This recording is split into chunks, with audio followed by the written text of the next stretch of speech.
So I love ice diving. I beat the Wim Hof record twice. You had Guinness World Record officials, you had doctors, you had the Danish national television making a national program about me. But in 2010, on April 1st, I jumped in a shark tank. On that dive, on that day, there's no second chance. I was right on the edge of blacking out, yes. I wanted to become the first human on the planet to hold my breath for more than 20 minutes. I was the 4-time freediving world champion, nobody really knew. I was the ultimate superhuman on Discovery Channel. Welcome to another episode of Mind Body Mastery with here Mike Chang as well as Stephen Ye. Today we have an exclusive interview with Stig Severinsen, correct? Severinsen. Perfect. Beautiful. Thank you so much for being here.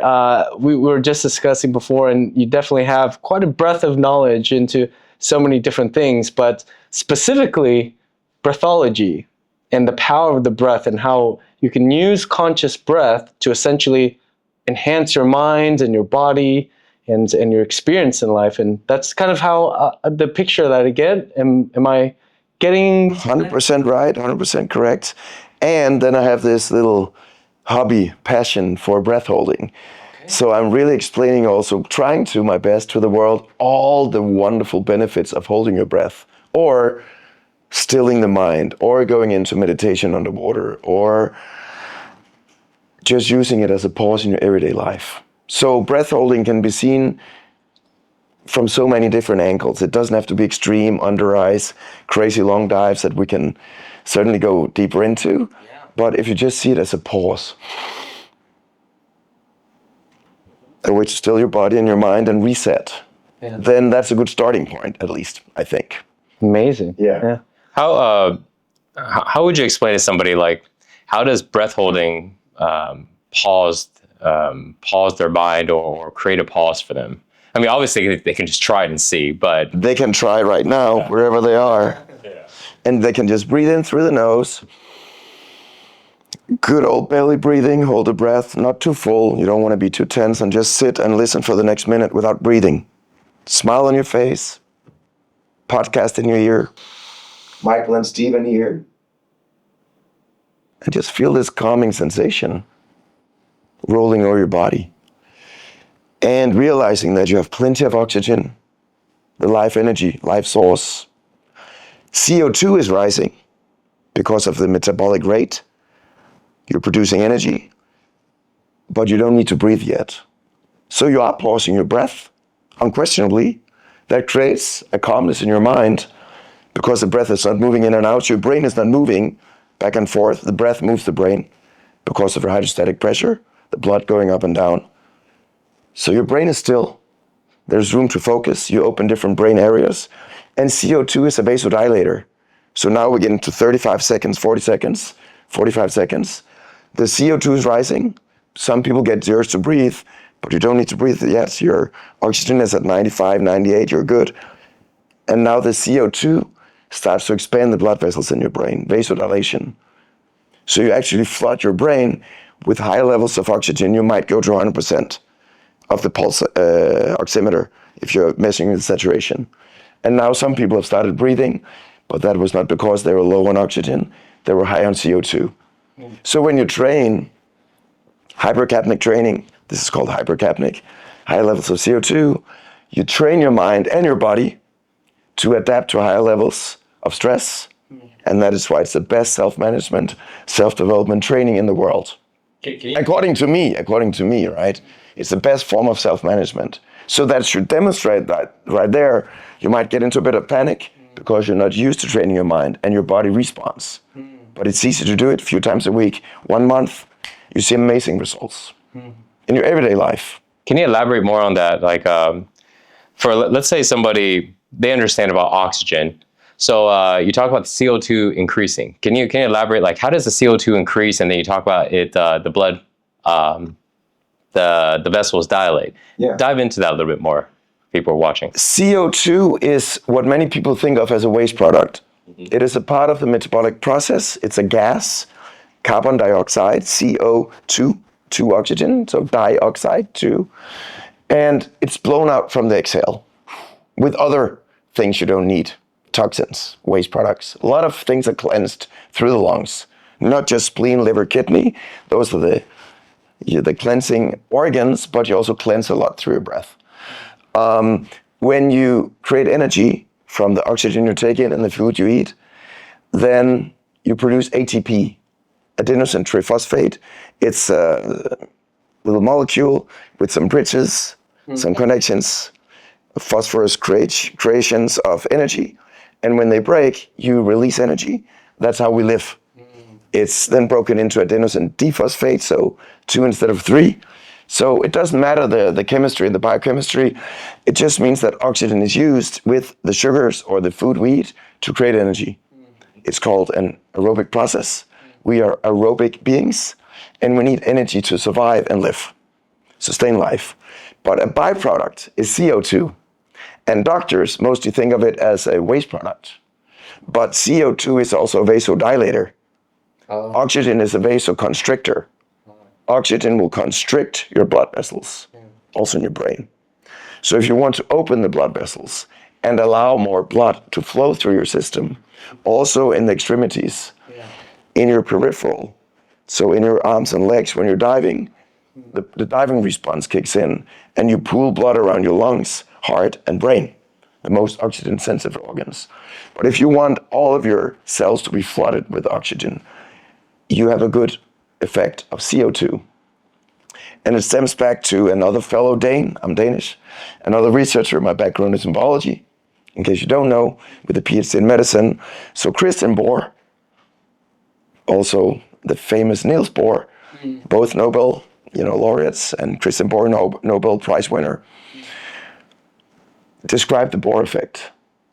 And the Bohr effect, or the Bohr-Haldane, there was another researcher called Haldane, but the Bohr-Haldane effect describes how, well, it goes this way if you're looking this way, the sigmoidal curve, that when you have more CO2, the pH drops. So you get more acidic. Okay.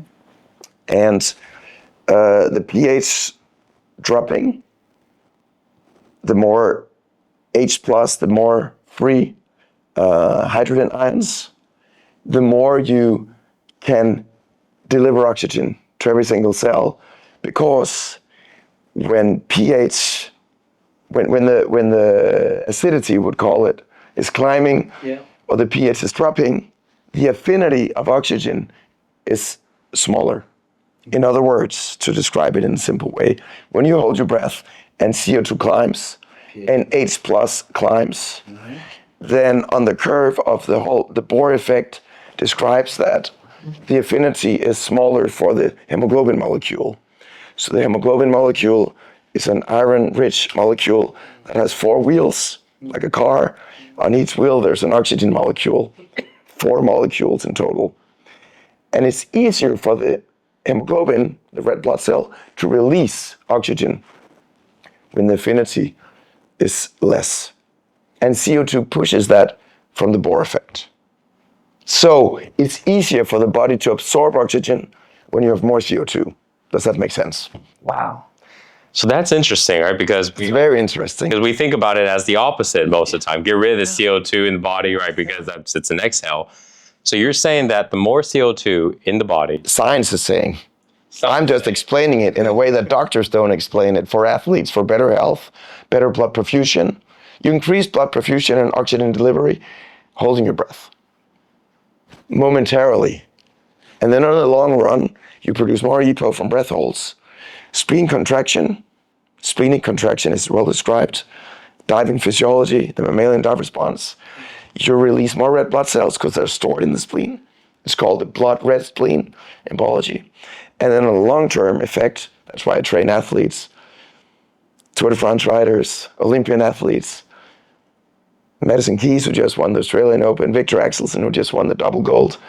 I train all these athletes and soldiers because they want the cutting-edge science to help them in their performance. And when you produce EPO over long term, naturally, from hypercapnic and hypoxic intermittent training, you have a better blood function, so your blood profile becomes stronger, and you can carry more oxygen. So it's what I call natural doping.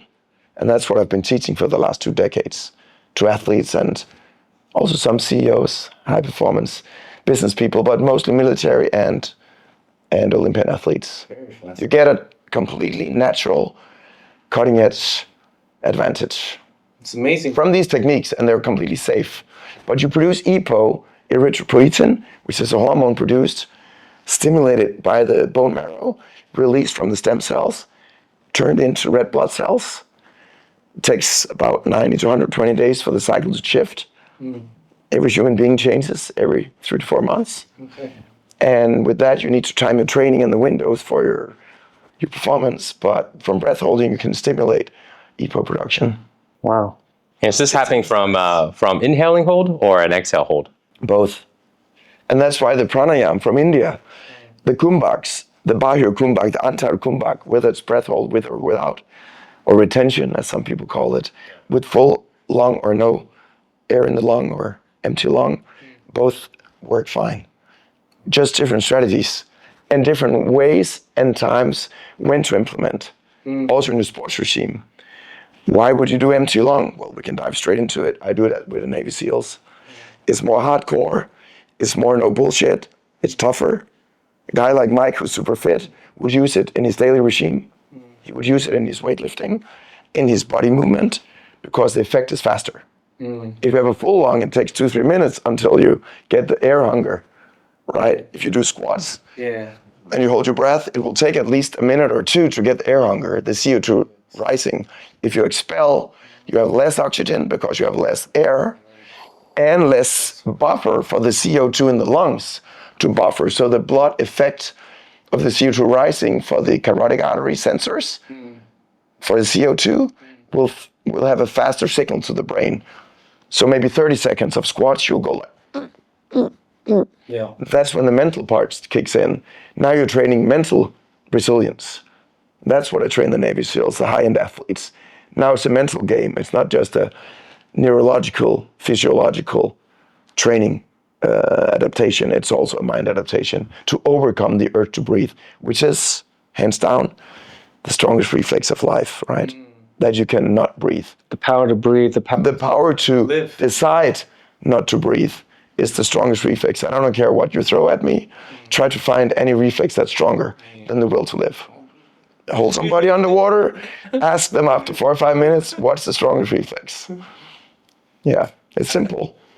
I used to have this saying where it's like you can go without eating for like weeks or maybe months. Let's say months. You can go without water for however long. Months, probably. Maybe months as well. But with the breath, or days. Generally, with the breath, I was saying you can go without that for like a few minutes. But in your case and some other cases, longer than a few minutes. Yeah, but still just minutes, right? So months for not eating, days or weeks for not drinking water, minutes for breathing, right? And so that's why also breath is such the vital essence of our life, because we always talk about food and water. So exactly. But breath, without that, and you're done. And you see an effect from fasting. I love to do the 5-3, like the biggest bang for the buck, the biggest buck for the bang, or whatever you say, right? So you do, I did last summer, which is scientifically what should be the best way, right? So from weekend to weekend, so 120, 130 hours without food, right? So Sunday to Saturday, so just 5 days. And I would do it all summer, so June, July, August, so we have kind of the additive effect. So the body starts to learn, talking about metabolic rate again. Oh, we got to keep ourselves on the toes. We got to get ready. What's coming? We got to utilize what we have and build the best, mechanism for using the food we have, the reserves we have, go into ketogenesis, burn fat, some of the protein, rethink the enzymatic process, energy production, utilization of oxygen. And I do water fasting, so I do drink, a little bit of water every day, and actually cheat a little bit, like I tell people when they're laughing, thinking I'm crazy. Yeah, but I put a little bit of lemon juice in just for the taste. So I'm like, oh, but that's not cheating. You're mad. You're getting a drop of lemon, and you think you're cheering. Yeah, but I do buy 5 lemons, organic lemons, and I have a lemon a day. So it's like that's my cheat meal. Mike gets it. But it's actually also to be smart and have that little bit of extra vitamin. Yeah, the electrolytes also. And for the electrolyte and vitamin C. Yeah. But it's for the electrolyte to bind the water. So that's just my take on it. But you're right. Healthy food is good. Fasting is good. I was going to laugh like Wim Hof and all this, like, oh, okay, we did it for 2,000 years in Scandinavia, jump in cold water, right? But he made it popular. Thumbs up, that's great. But it's not a new invention, right? So I love ice diving. I beat the Wim Hof record twice. I don't know if you even know, in swim in trunks. I was the one on Discovery Channel beating it, diving under ice. You can throw a clip in there on your podcast somewhere. But I beat the record twice. We can get back to YouTube. Well, I can tell right now to Mike because we discussed YouTube when we had a coffee in the kitchen upstairs.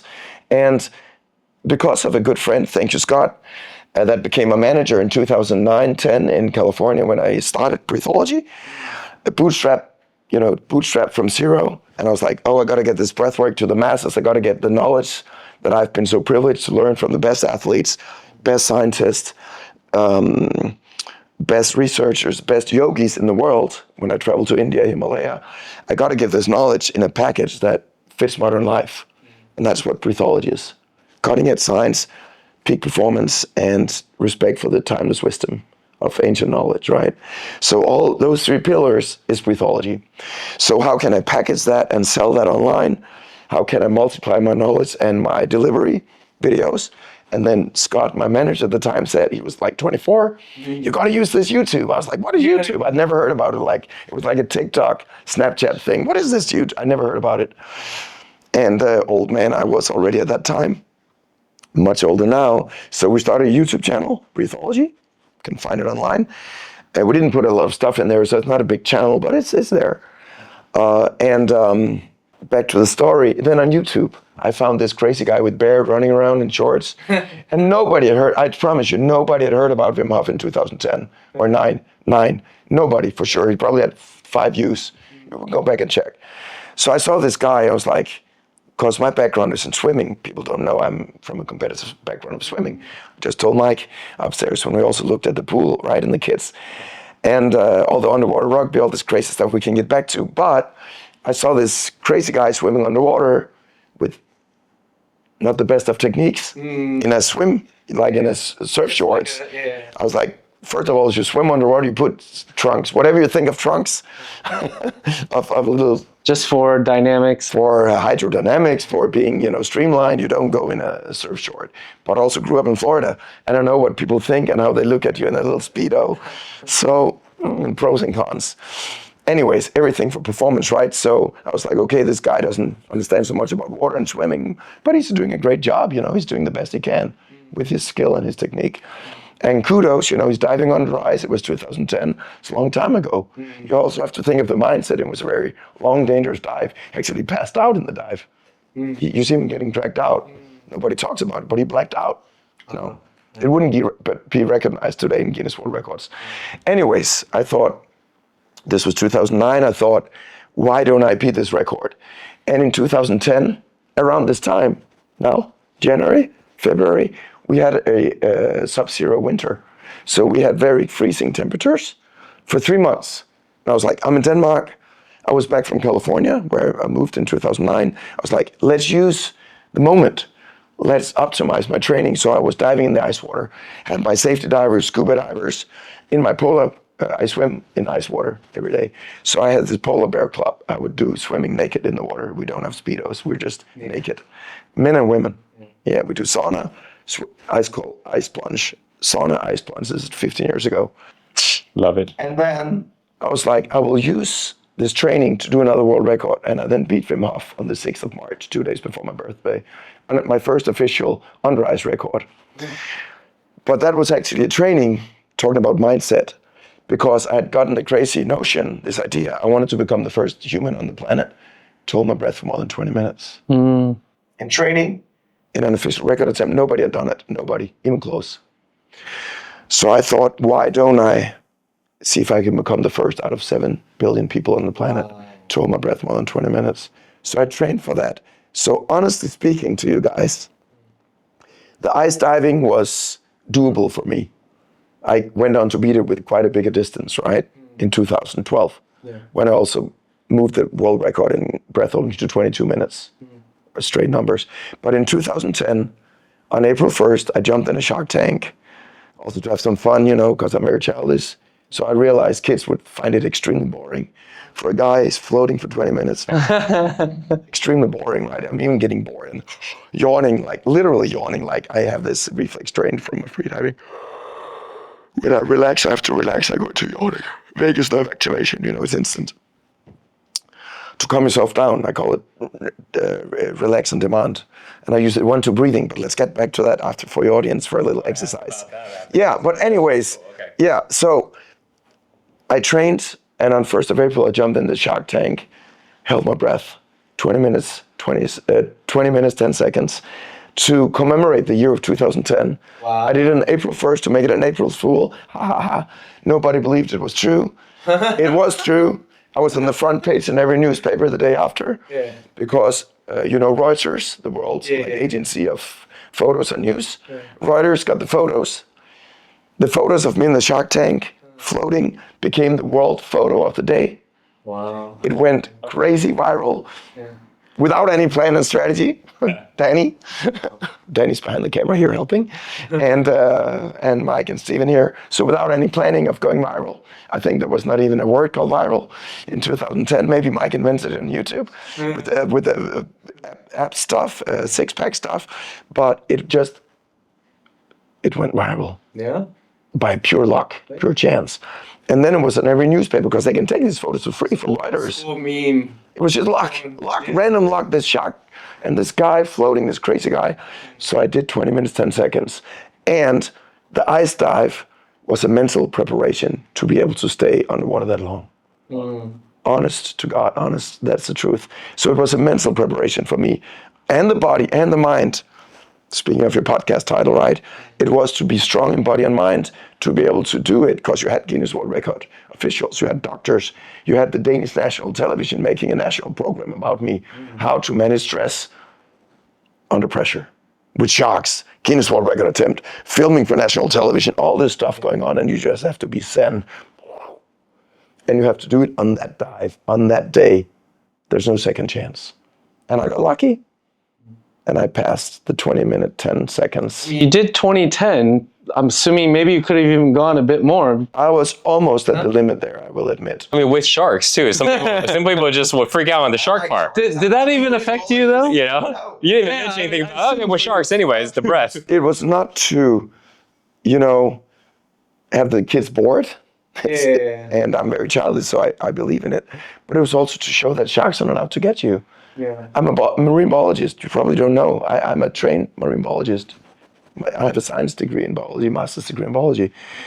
And it was also to show sharks are not out to get you. Sharks eat fish. They do. They don't eat humans.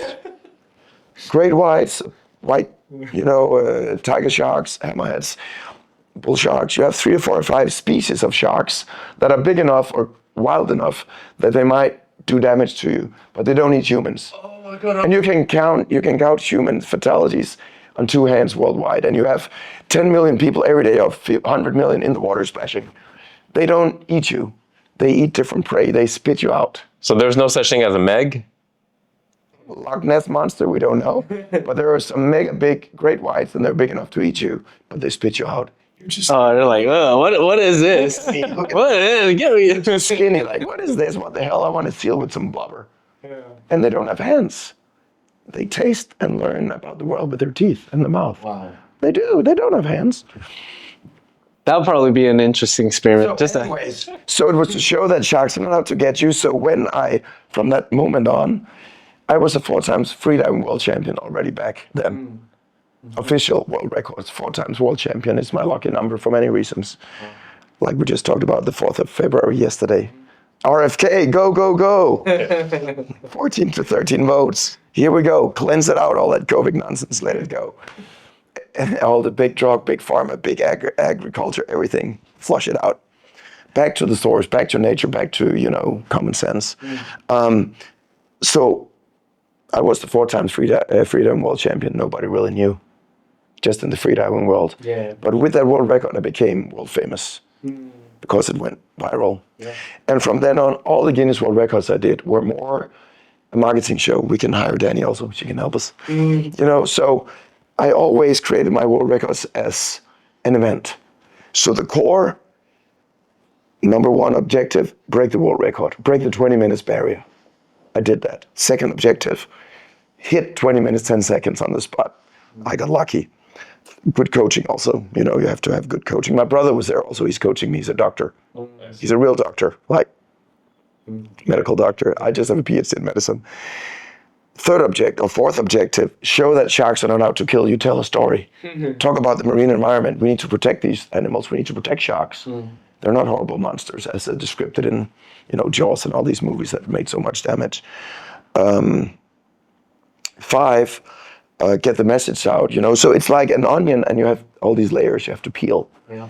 So then when I did the 22 minutes, well, the year after in 2011, I did 21 minutes. 2-1, like 2011, on Stanley Superhumans. The Stan Lee, the comics painter, is in the heavens now, but he had the Fabulous Four, Spider-Man, Hulk, all these cartoon superheroes. So I was on his show. Wow. And I was like, on this Superhuman show. And I did 21 minutes. And then the year after, 2012, I was invited to London. And again, live, I got lucky. And I did 22 minutes, .00.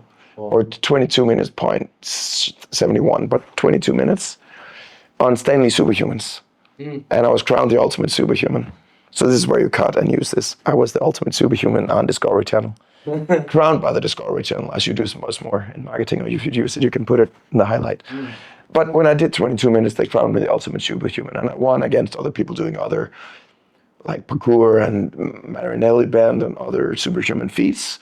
But it was still a strange thing to win, because it was like apples and bananas, and it was like mixing things you can't really compare. So I had the utmost respect for the other athletes, climbing buildings, this French guy, Spider-Man, right? And this Chinese woman doing the Marinelli band, crazy training with the neck, like the butterfly band, and this parkour guy from LA, and all these other athletes.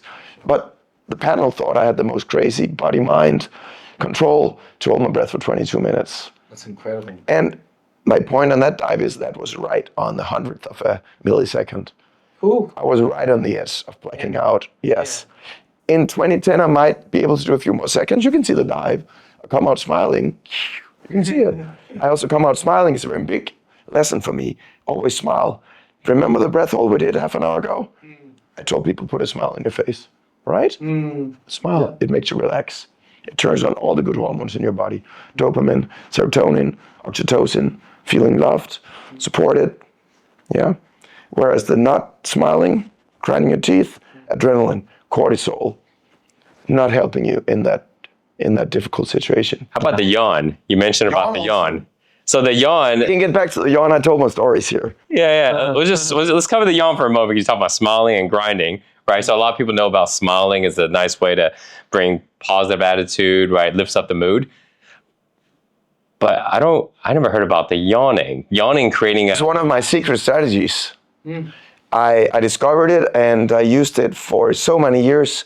And some people have misunderstood that I was kind of lazy, or that I wasn't serious about my training. I also have a little cat, you'll see in every video, a little cat I always bring with me. So that was to distract my opponents. Like, what is this crazy guy doing with a cat? Like, what the hell? Biff is his name, very famous cat. He's on the holidays now. But I still have him. His eyes are shaped like big eyes looking. You can be in like Austin Powers 4. And something in his nose. He has a heart-shaped nose. He's very loving, spreading love in the universe. But I had this, again, now it's coming. Yawn, on demand. So I can tap, if you know tapping. It comes to me to do tapping here. It's a real yawn. It's not like faking yawn. You see, it opens the carotid artery, the blood supply. It relaxes your jaw and the big grinding muscles. Yep. It releases the vagus nerve, 10th cranial nerve we have, in my opinion, the most important nerve. Forget about the rest. There's 12 in all, ladies and gentlemen out there, but number 10, easy to remember, vagus nerve. Vagal tone, it's becoming quite vagal polyvagal theory. There is a lot of talk about it. Slow exhale. I call it snake breathing. And we can go straight back to Mike so that we do follow up on all these crazy things I throw out. So we do. I do have a crazy mind, but I do come back on the road, on the highway. So back to the relax and demand that I especially teach the military and the athletes. I think the best form of breathing for anyone listening, beginners or not beginners, 1-2 breathing. So inhaling on 4, slight pause. Exhaling on 8, slight pause. So in every breath cycle, in breathology at least, that's how I teach it. I don't know why yoga teachers don't teach it. There should be 4 phases of breathing. Yeah. Back to my lucky number. Inhale. Tension. And not with the chest, Mike. With the breath, with the belly. Not the breath, not the body, not the chest, belly. So we start again, everyone. Nose. And the nose facilitates diaphragmatic breathing. Why? Why, Stephen? The nose facilitates diaphragmatic breathing. But why? I'm asking you directly. Good question. Try it. Why is it better to use the nose? Use the nose, everyone. And then use the mouth. Why is it better to use the nose? In some ways, it feels like a different pathway, and then there's a... But yeah, and why? It feels like there's a direct connection more Correct. to the diaphragm. The holes in the nose are smaller. Mm-hmm. So you get what I call air flow control. So you can control exactly where you put the air and when you put it there, all the way down to the bottom of your diaphragm, where you have more alveoli, these millions of little rosebuds, where the oxygen is jumping into the bloodstream, right? The capillaries, the fine blood vessels. So with the mouth, you lose all control. You create tension on the heart. You see how dry my voice got on that one inhale? How, I need water now almost. I dried out my throat completely. So you lose moisture. You do not get the nitrogen oxide from the sinuses that are also vasodilators. Yeah. Nitrogen oxide is also a vasodilator like CO2. 3 scientists were given the Nobel Prize 17 years ago for the discovery of the vasodilative effect of nitrogen oxide. In China, where you guys are from, or Taiwan, but from the Chinese people, they realized thousands of years ago, you said you had my book, and thank you, Breathology, the art of conscious breathing, I describe, if you remember, that in the Chinese caves, they found these old paintings, and they say the demon will strike you, and you need to put under your tongue some of this nitric oxide or nitrogen-rich foods to open the heart. If you had pain in the heart, to open like they use now. They also use blue pills, Viagra, nitrogen-rich things that open blood vessels in particular areas of your body. But you can also use it for heart conditions, right? So with the breathing and the natural nitrogen oxide from the nose coming into your lungs, you open the lungs and the alveoli, because the smooth blood vessels, the smooth tissue around the blood vessels expand. You take up more oxygen, and you can just measure it on your finger with a pulse oximeter, $20 pulse oximeter. When you breathe through the nose, you oxygenate better. When you combine it with breath holding, as we talked about, CO2 rising, holding your breath, you will go from 90s. I've never heard any doctors describe this in any document, in any scientific article. Maybe we should be the first, but I've noticed it over my 20 years of training. I've also worked with cutting edge science developers, Massimo, that develop pulse oximeters, state of the art. I've seen that when you hold your breath, you're at 97, 98% oxygen saturation. After 30 seconds, 1 minute, almost everyone jumps up to 100%. You do boost the blood supply because of the CO2 and the retention and the higher partial pressure of oxygen in your lungs. When you hold your breath, you increase the partial pressure. Huh? Inhale or exhale? Then on an inhale, because you increase the pressure. Yes. So there are incredible amounts of benefits. But back to the 1-2 breathing, when you then breathe in, phase 1, slight pause. Phase 2, exhale on 8, double exhale. That's why I call it 1-2 breathing. 2 is the number out, doubling of the inhale. Snake breathing. 7, 8. Relaxed. So it's a passive exhale, no force use, no oxygen wasted. And then you have the slight pause again. That's the fourth phase. Then you have completed one round of breathing. But in yoga, you would start with the emptying, because we can dive into yoga, right? You would empty the cup, kind of Bruce Lee style. How can you fill a cup if you don't empty it first? How can you get a full breath of air if you don't empty correctly? That would be phase number one in a yogic mindset. Then number two, inhale. 3, pause. 4, exhale. But now we're just nerding, which I guess is good on your podcast as well, right? For the yogic people and the pranayama people out there. Is there a difference between this and box breathing? Yes. Another funny story. But just to wrap this up, Mike, when you do this, you trigger the vagus nerve on the exhale. So you get all the benefits. You get the nose breathing. By the way, nitrogen oxide is antiviral, antibacterial, antifungal. Speak about preventive COVID, preventive antivirus, right? By the way, COVID, it's just a normal flu. Corona refers to the protein structure of a corona, a halo. So it's just a virus. You also have bacteria and antifungal is like fungal stuff. So you have things in the environment, which is also why you don't want to breathe with your mouth, because you get everything right into your lungs. It is not. Because there's no filter. There's no filter. Your nose is a beautiful filter. Your nose is for breathing. Your mouth is for eating. It's one of my sayings. Except for exhale, it seems like for exhaling. But the nose is for breathing. The mouth is for eating. But breathing, I mean inhale. The exhale with the tongue, the teeth, the lips, fine, because you're just blowing out. But you need to cleanse the air for all reasons. You need to get the right moisture. You need to get the right temperature. Now we're in Bali. It's hot. You need to cool the air. In Denmark, it's winter now. You need to heat the air. The lungs are very sensitive. You need to get the right temperature and moisture before you hit those sensitive. And this mechanism in the nose does all of climate station. It's a mechanism. It's a machine put on front of your face to create all these benefits before the air hits those delicate lungs. And then you obtain all the benefits, and it's free. It costs you nothing. It's just the intelligent way. It's the common sense way, the no nonsense way of living, and it's free. And by the way, the gecko is reminding us. Gecko, gecko. You know, that's why it's called a gecko. I told my friends yesterday, oh, we have this animal, it's a lizard. I said, it's not a lizard. It's a lizard, but it's a gecko. It's saying gecko, gecko. Oh, that's why it's called a gecko. Yes. Gecko. Gecko, gecko. Anyways, gecko, gecko. It's reminding us the power of breath, right? The power of breath. We need to breathe. And do you know how many times you breathe each day?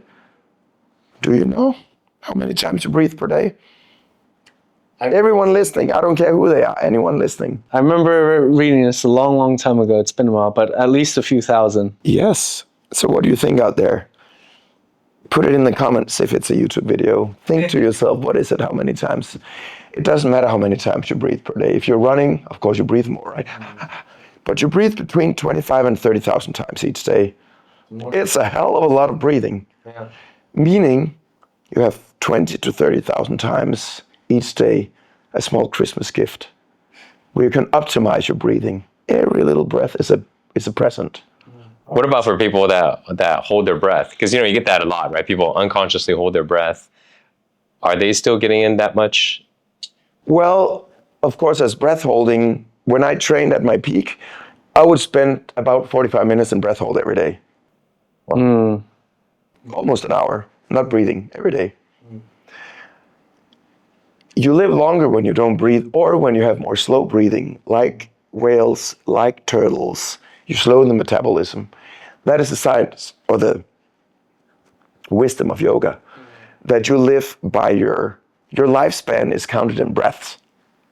That's the whole idea of yoga. So that's like one of the main. Your lifespan is counted in breath, but we count time and money. And time is money, right? We're so focused on this. So there's a lot of people that unconsciously hold their breath, like they tense up and they hold their breath. So then would you say that, well, they could think, because I'm holding my breath, I've always been taught that's bad, right? I should breathe. But if I breathe less, I would live longer. How would you explain that? It's a great question, but it's not good, and I'll explain why. But you nailed it yourself without knowing it. Unconsciously, you do something. Let's call them bad habits. Breathology, not to promote anything here, but breathology is about, as I told, the 3 pillars: cutting edge science, timeless wisdom, and peak performance. We want to see results. We want to measure it. We want to know that it helps. No bullshit. But breathology is also creating good habits. That's the whole idea about the platform, right? So how to create good habits? You need to pinpoint the bad habits. And you put the key word in there, unconsciously. We do so, myself included. I'm no angel, no saint. I'm a normal human being. We do so many things unconsciously every day that are not good for us. Eat crap food, bad habit. Breathe with our mouth, chest breathing, mouth breathing, stress breathing, putting pressure on the heart, raising the blood pressure. And that immediately leads to no yawning, no relaxation, tensing the jaw, going through life like this, I gotta get shit done, boosting adrenaline, that then again, it's called a negative feedback loop, biological feedback loop. It then feeds the heart, ooh, adrenaline, heart goes up, ooh, then you breathe with your mouth again, and you don't breathe fully, so you get less oxygen in each breath, which again triggers adrenaline, which is a negative spiral, killing you in the end. You know what's the most common disease for death in the world? Heart disease. Cardiovascular disease. Blood clot in your brain, cardiac arrest, or which is or also related to cardiovascular disease, right? Cardiovascular means heart, vascular disease, so heart, blood system, veins and arteries, failure, because they lose the flexibility when you get older and stiffer, which is why, like Mike teaches, we need to move. We need movement, mobility. We need to have that fluid going, the blood, the liquids, the water in our body, the lymphatic system also that doctors never talk about, the cleansing system. Well, you mentioned about being unconscious being unconscious when you hold your breath. So it's not healthy because that you have the bad benefits, the bad side effects of holding your breath. You tense up, you like sleep apnea. It's not healthy in the sense that you push pressure on your heart and you don't relax into it. You wake up like a nightmare, sweating, right? Or you don't wake up, but your body wakes up. So would you say it's So conscious breath holding is healthy. What about if it's Relaxed breath holding is healthy. Unconscious, stressed breath holding is not healthy. So it's very important, Mike, to pinpoint why there's a difference between the approach you take on doing the same activity, seemingly the same activity, right? What about unconscious, relaxed breath holding? There's no such thing. Probably not, but that would be healthy then if you're relaxed. Well, I guess that'll be like meditation, right? We're getting right into the meat and potatoes here, the depth of this podcast, I guess, really going into the depth of the meaning of health and the meaning of training techniques and the meaning of good habits and bad habits and how could we improve our lives every day 1%. Well, because when we talk about like meditation, to meditate, you have to be unconscious. You can't be, if you're consciously meditating, then you're self-aware, you're still there. So you have to kind of exit out, right? So then you're in a meditative I think you can consciously, one of the definitions I would say by one of my great friends, Henning Davern, who wants to put meditation on the Danish map. I was like, I want to put breathing on the world map. So we had 2 different agendas and respect for that, and he succeeded. He's very bright and he knows a lot about the yogi scriptures and Sanskrit. But he says, to him, meditation is just to be fully present every day. So you can be present and conscious. My book title, not to sell books, I don't care about it really, but Breathology has a subtitle, The Art of Conscious Breathing. Conscious, that's the key. We are sentient, conscious, thinking, intelligent beings. So are animals, right? But we think we're more than many of them, and maybe ones in some instances. In some instances, we're idiots, blasting this planet to pieces, right? It's devastating. But in some senses, yes, we're very, very developed and smart. But we don't use our smart brain in the most efficient way always, or the most intelligent way. And it needs to be conscious. So I think the way I would like to define it, to have to lose your ego, to get your mind out of the way is to go into flow. So maybe it's more relevant to talk about flow, because what I've discovered the last 15, 20 years is a lot of people want to try meditation, but they fail. And they get frustrated and they're like, I can't meditate. I don't find this blank sheet of paper.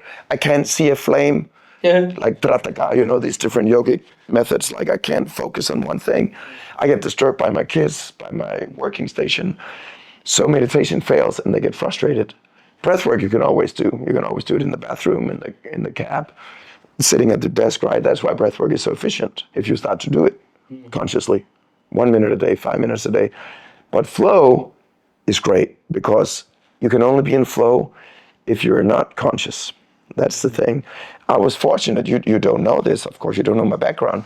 I've been so fortunate to meet and become friends with Mihaly Csikszentmihalyi. And he was a great father who coined the term flow. He's in the eternal heavens now, but I met him several times. He was a distinguished professor at Claremont Graduate University, California. He discovered and described flow, and he called it an autotelic experience. And nobody knew what the hell it meant. It's from Greek, autotelic, like self-experience, self-realization. But then he coined it flow, and it became an overnight success. Talking about Danny again here behind the cameras, and marketing. Everybody understood what it meant. Something is flowing. It's natural. Flowing like the leaves on the river. Okay, it's just passing by. You're not attaching meaning to it. It gave meaning for the term of mindfulness also. It described mindfulness from meditation.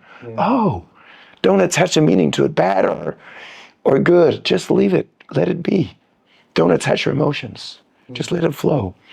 And then, he studied high performance athletes and artists, crazy people that were very productive and lost themselves in the doing, in the sport or the art. They didn't eat for days. They didn't think. And that is the ultimate goal of yoga. I talked about yoga being the ultimate goal of lifespan, but that's how you measure your lifespan of breath, right? But the ultimate goal of yoga, in my opinion, is to elevate, go from the primitive chakras, greed, lust, all this you want, all the things that are in your senses. You want more, you take more, but then to transcend that and go more into pratyahara, into the meditative states. And then finally, samadhi, nirvana, paradise, call it what you want. Becoming one with the universe, prana, life energy, dissolving your ego. And that is what happens in flow. And I was fortunate to train Csikszentmihalyi in breath holding. Wow. I was fortunate that he invited me to teach all his PhD students, one of them being former CEO of Patagonia. He's also a Navy SEAL, Michael Crook, then became a professor at University in California. Pepperdine was also teaching his economical class in breath work and breath holding. And Csikszentmihalyi found it fascinating to use breath holding. He only knew about breathing and yoga. But he said, this is phenomenal. And I also met John Kabat-Zinn, who founded Modern Stress-Based Released Meditation. MSBR. MSBR. Yeah, mindfulness-based stress reduction. Yeah. And I met him, and his son knew of me, kind of like you. He had read my book. He said, he's the world champion. He held his breath for 20 minutes. So I got the best intro to Kabat-Zinn from his son, who was about your age. I didn't know his son knew me. I met him at the New York Omega Center. I was teaching a class there, north of New York. I've been teaching a few years in New York. And so I had this super introduction to Kabat-Zinn, of whom I had the greatest respect. I've been reading his material, putting him in my book. Also Csikszentmihalyi, I met through writing my book, Breathology. And I just reached out to them by email. Hey, could we meet? You have done an amazing work. I admire your work. Can we meet? Yeah, we can meet. We talk, we emailed. So he invited me to come and teach. And Kabat-Zinn, the founder of modern mindfulness-based stress reduction, said, I've never thought, because I said to him, I do breath holding, and I try to teach breath holding to the world and all the benefits, because it's so unknown. It comes from yoga, it comes from pranayama, from the kumbhaka, but it's not really, it's like a secret style of yoga. Nobody knows about it. It's not described well, and it's very difficult to obtain through yoga. You have to do a lot of work and pranayama and clarified butter, ghee, all these It's very complicated. Breathing. It's like And breath holding, right? even breath holding, like qigong and all the Eastern arts. Yeah, but it's not so described. So I told him, I have a business partner in Denmark who's very good with words, and he calls it meditation in the measure of meters. We use meters in Denmark, not feet, the metric system. But it doesn't translate into English, so we created another term, mindfulness by measure. Yeah, you can steal it, mindfulness by measure. So I told Kevin, we use this breath holding as mindfulness by measure. What do we measure? We measure what's going on in the mind, in the body, without electrodes. We also do all this measurement. I have a PhD in medicine. I've been the guinea pig of all guinea pigs. Electrodes in every orifice of my body and radioactive isotopes shot into my blood veins to measure in the brain the oxygen consumption in a PET scan. Yeah. Positive electron transmission scan, all this MR scan, PET scan, all these scans, magnetic resonance, MR. Yeah, I describe it in my book because I like to see results and then improve my training, and then I can teach other people how to do it. Like I told Mike, it's a no nonsense, no bullshit, like his approach, right? Just straight on. Yeah. Things that work, we use it. Things that don't work, let it go. Let it go. Anyways, back to the story and finish it. So I told him, we use it, and we use breath holding as a simple measure of your mind state. He said, that's genius. I've never in my 40-something years of research or studies thought about that. Because holding your breath in minutes and seconds gives you a direct measurement of how much you can relax and how much you can go into flow and how much you can dissolve your ego. And you can go into the deepest states of meditation. And I don't care if it's delta, gamma, theta waves, I don't care where you go. Yeah. Watch radio station. I call it a radio station for people who don't know about these terms. Because now you sit in beta, right? You're in beta, you're listening, you're paying attention. And everybody's listening, they're paying attention, and they're judging this monkey crazy guy sitting here, right? You're analyzing, you're self-judging yourself, and you're analyzing and judging me. Whether I'm crazy or not. Can I trust this guy? Maybe he's a genius, maybe he's mad, maybe he's both, I don't know.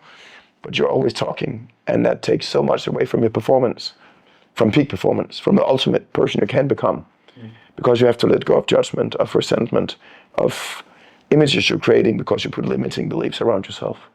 For example, such as holding your breath for 20 minutes. You can't do that. Scientists say it's impossible. Okay, then it's probably not possible. I got a quick question for you on this. At what age did you start doing breath holding? Well, I started with a great breath hold for 9 months, right? So, yeah, we all did. Got that. So, Mike has 2 kids now, so we start by not breathing for 9 months. Sure. People don't realize this. This is biology. Sure. People don't realize they have water in their lungs for 9 months. Yeah. They're little fish. They have gill slits. Huh. They do. They develop into ears and the jawbone. That's a good thing, side effect of studying biology. You understand evolution. We are little frogs or fish or crocodiles when we're babies. We look exactly the same. One of my research projects was on the evolution of development ontogenesis. Ontogenesis is called. Yeah. So evolution over long term, but also the evolution of the individual. Okay. So embryonic development. Yeah. We look exactly the same as a fish and a bird. We have a tail when we're not born. Do you know? We have a tail. Yeah. We have a tailbone. There's a little tail sticking out there when you're a little baby. I saw a picture recently on that, and I didn't read it, so I didn't know if it was like, some AI thing or if it was just somebody. No, and you have all the gill slits that move in to become the inner ear bones. That was then by random default the PhD thesis of my medical, PhD, the inner ear. Yeah. The hair cell sets 1 and 2. I'll not talk about it. It's too boring to whatever. I've written a lot of peer-reviewed scientific articles, in my older life. But then I wanted to do breathworking and get it more into the world, so not be too nerdy, like I explained to Mike before. So get the benefit of breath holding and my experience and knowledge out to the world in a simple package. Yeah. You can use it in hectic everyday life. But back to what we're saying, we have water in our lungs for 9 months. We hold our breath. We're fed blood, nutrition, and oxygen, speaking about red blood cells again, from the umbilical cord, from this little tube from our mother, going into our navel, not to our mouth, not to our nose, right? So we're just breathing water in and out, which is, again, why kids love water, babies love water, and they open their eyes. And until they're about 2 or 3 months of age, they have the mammalian dive response and the reflex they'll shut off. You pull them underwater. They will not swallow water. They will just smile and swim happily ever after. Interesting. That reflex goes away. Yeah. Or that reflex disappears. But you still have the mammalian dive response in the sense that when you hold your breath, you get those benefits if you're relaxed and conscious of bradycardia, which means lower heart rate. You change the brain waves. You go into alpha state. I talked about beta when you're listening. When you go into flow, you go into alpha. And that's when you can dissolve your ego. And the incredibly interesting thing about flow is that you cannot experience self-awareness in flow. So it is the beautiful, most perfect place to be if you want ultimate freedom. So it's not delta or theta. It's actually alpha. It's a mix of several things, but mainly alpha, and there is research on the brain and activity in the brain. Why the brain opens more in different areas of the brain communicate more openly in alpha. And all the benefits of the way the body reacts to alpha and not beta, where you're analyzing everything, right? So you become limitless, truly. And that's why high-end performance athletes and artists stay in alpha, in that flow state. And the funny thing is that when you realize, oh, I'm in flow, Out. You're out. yeah, it's an interesting phenomenon. But it is truly, from what I've experienced in life, it is truly the only real way of being free. The shackles of time, of goals, of peer pressure, of expectations from your family and your friends and the world around you, because you are truly in a better place, right? And that's what freediving gives you, the opportunity to. So breathwork, I used to say, can lead you to flow. Yeah. That's just me saying it. It's not true for everyone. But I think breathwork is a great way to lead you to flow. And breath holding is a great way to stay there. Interesting. Yeah. So I would have to ask you a bit more specific question now. When did you consciously choose to start doing breath holding? Okay. Yeah. Because from that, I have a separate question. That everybody listening to this podcast started the breath hold for 9 months when they were not born. Great religion. So we have this innate, it means inborn, withborn, innate reflex. We have this natural ability to hold our breath. But then, of course, once we get born and the umbilical cord literally gets severed, we yell and scream, right? Changes. And the water comes out of our lungs. That's why we yell. We have to scream. We have to hear the baby scream. Yeah. And what's her name? Ariana Grande. I'm pretty big fan of Ariana Grande. Shout out to Ariana, but she has a great baby voice. Like I think she was like mimicking like. She could do an incredible this voice she has, right? Anyways, that's why the baby has to scream and say the sound. You have to get them, the water comes out and they start breathing. From that moment, the baby becomes a living being, an individual, self-sustained being, detached from the mother. Wow. In that breath, that's the first breath of life, right? That's the first inhale, the first breath of life. Then the last breath is the last. Then we go whatever, maybe somewhere else, who knows? But that is the lifespan we're given that. Unless we don't cut the cord. We stay with the mother. Yeah. No, but so to answer your question, because I was born in a home with a nice swimming pool and we had a wonderful boat, I just explained Mike when I arrived today, my parents wanted me to be a good swimmer. And I have a younger brother, the doctor always takes care of me in so many ways, and he's 2 years younger than I am. So they wanted us to become strong swimmers. Basically not to drown in the pool or if we, fell in the ocean. So I went to baby swimming with my mom. She was also a swim teacher. So a swimming instructor. So at the age of 5, I got selected for the elite team. It was called talent team. And the rest is history. I did competitive swimming all my youth and all my younger years. And then I moved to Florida. I got into surfing. Then I got into breath holding naturally because when I was young, I found out I had a natural ability to relax. And you can't beat a swimmer who's 5 years older than you. It's just impossible. He's a teenager, boys changing hormones, and you're 8. You cannot beat a swimmer that's 5 years older than you, but you can dive longer than them. So I had this ability. I could beat somebody I looked up to by holding my breath and swimming longer distances. So I became super good at swimming, and I had this ability to relax. And it started in our swimming pool when my brother and I and the neighbor, who then became a special forces operator, like a Navy SEAL, randomly, maybe not. The three of us. This is the time of the typewriters. Now, a lot of people below 30 won't know what I'm talking about. But it's kind of a machine like hieroglyphs. You touch a steel head and some leg comes out and it puts a letter and you put some white stuff in. Cling! They have no idea what I'm talking about. What the hell, this dinosaur? He's 50 years, I can tell. Anyways, you had this typewriter and we would make small cards, cut them out, laminate them, and it would be like Agent 007 inspired. Agent XYY, a lot of X's, Y's, CC something. Water specialist something. We created these cards, my first membership card. Wow. And we'd be so proud to have them in our wallet. You know, we have this card. So this club of 3 members, my brother became a doctor, I became whatever I became, my neighbor became this Navy SEAL Special Forces. We would have this game of throwing little animals, plastic animals in the water. You remember, I'm a biologist. I was crazy about biology when I was born, always, never left me. So I had all these plastic animals and rubber animals, dinosaurs, sharks. I had a big fly. I had a skeleton that was a joker because it was white. So we threw it in the swimming pool, white painting. It was difficult to find. Only the black in the eyes, you know. So that would be the joker. We would throw it in last. That was the hardest one. So we should find all these animals, pick them in a basket on one breath hold. That was the game. And then later on we played sharks and goldfish as a swimming game. You hold your breath, everybody's having to catch you. You're the little goldfish, everyone's a shark. And once you get to the surface, pulled up, you become a shark. So in the end, who's the last little goldfish and all the other people are sharks? It was often me. So you had everyone catching you. And then it turned into underwater rugby and crazy stuff I told Mike about. That's for another podcast. So I played in the national team of underwater rugby, which is the most mad, insane you can put it. Underwater rugby. It's just madness underwater. Hold on, I never even heard of rugby until a couple hours ago. Forget rugby, that's disease, No breath underwater. You're slamming people down. And when you have the ball, there are no rules. Everybody can go and grab you. Everyone on the opposite team can hold you down as long as they want. In 3 dimensions. Yeah, it's crazy. It's fun.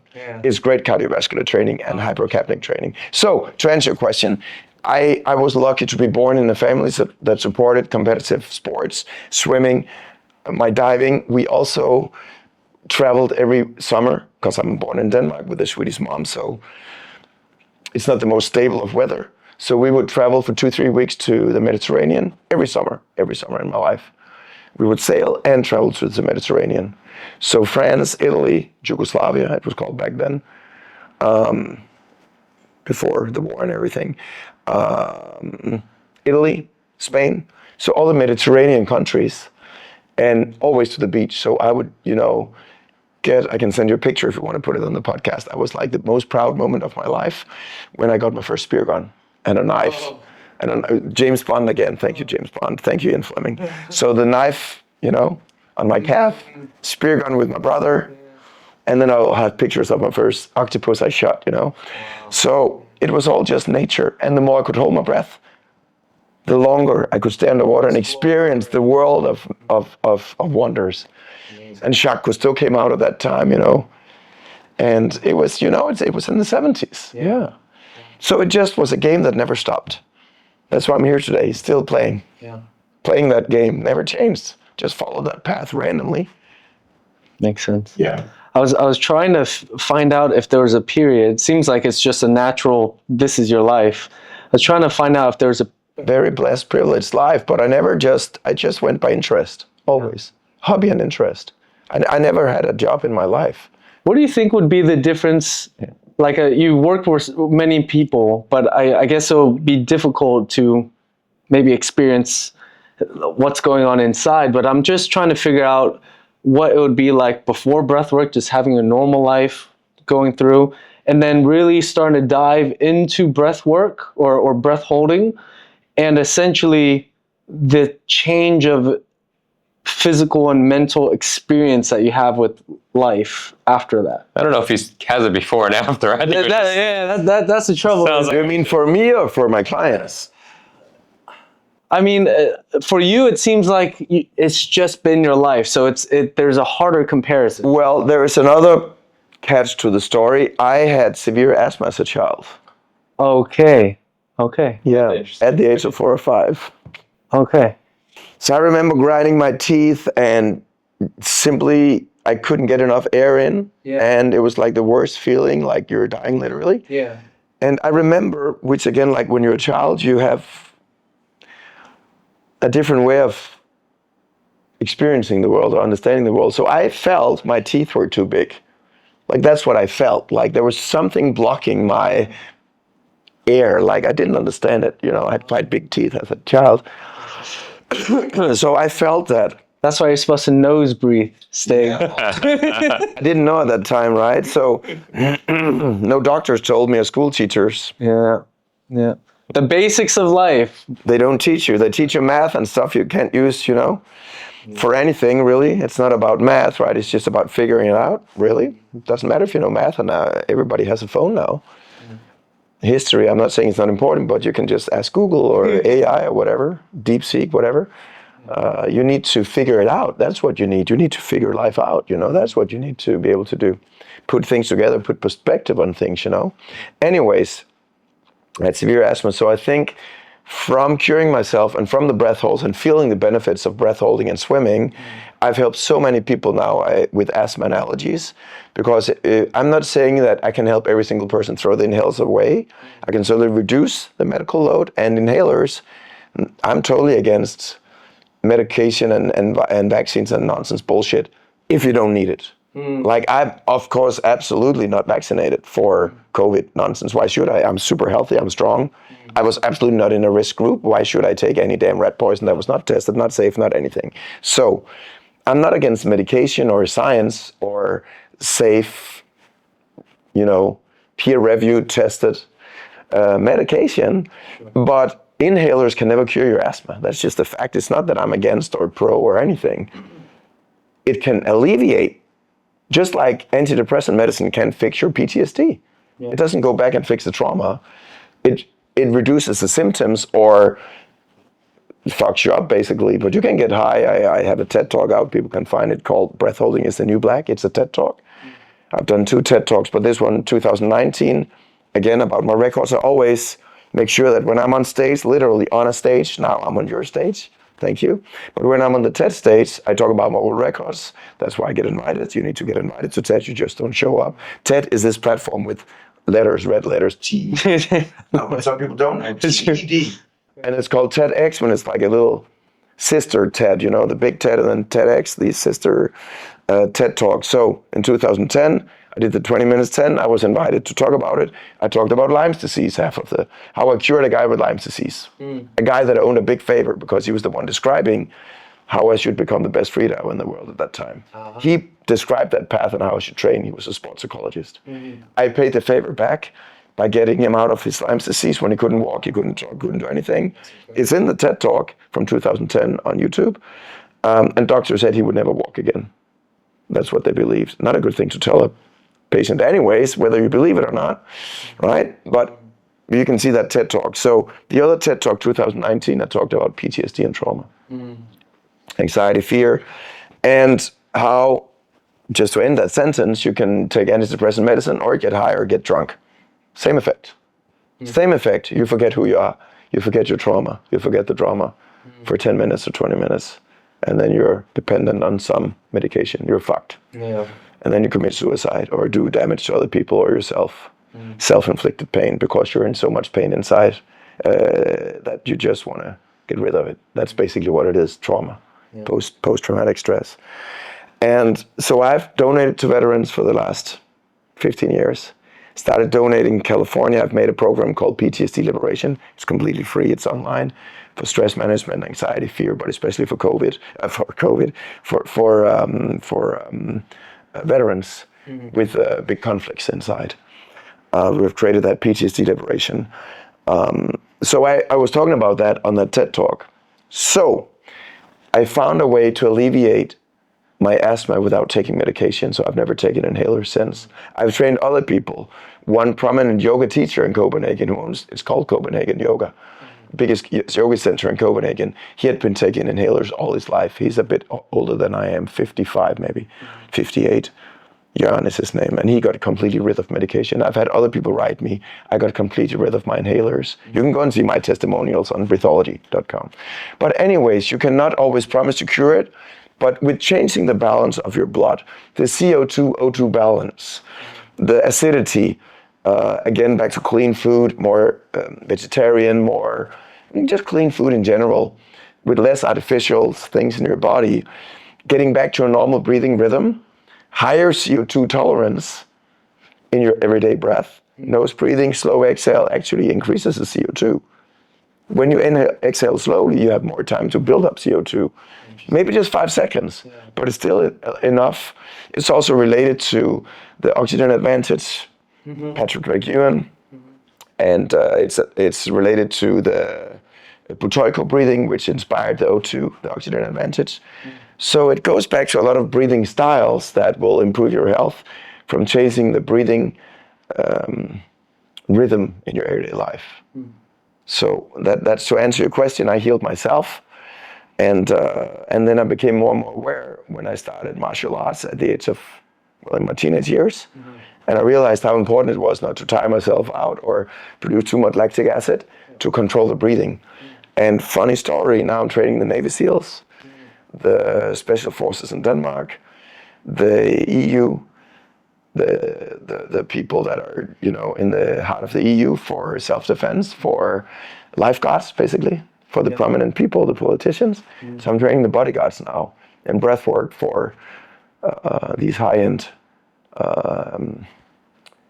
secure guards, guardian angels, So I'm using it in many instances in my life. Well, I mean, it can definitely benefit everybody, right? Who has no breath? My goal is to help everyday people. I like helping elite soldiers and elite athletes, and because I love to see their implementation. They're ruthless. They have high success in their life, maybe not personal life, that's a different story, but in what they're good at, because they're relentless, they're ruthless, they implement. So whatever you teach them, they're going to take it and they're really going to run with it. I was teaching Kasper Holten Poulsen, a rower who just completed his 4th Olympics. And long story short, he got cut his funding from the Danish Olympic team.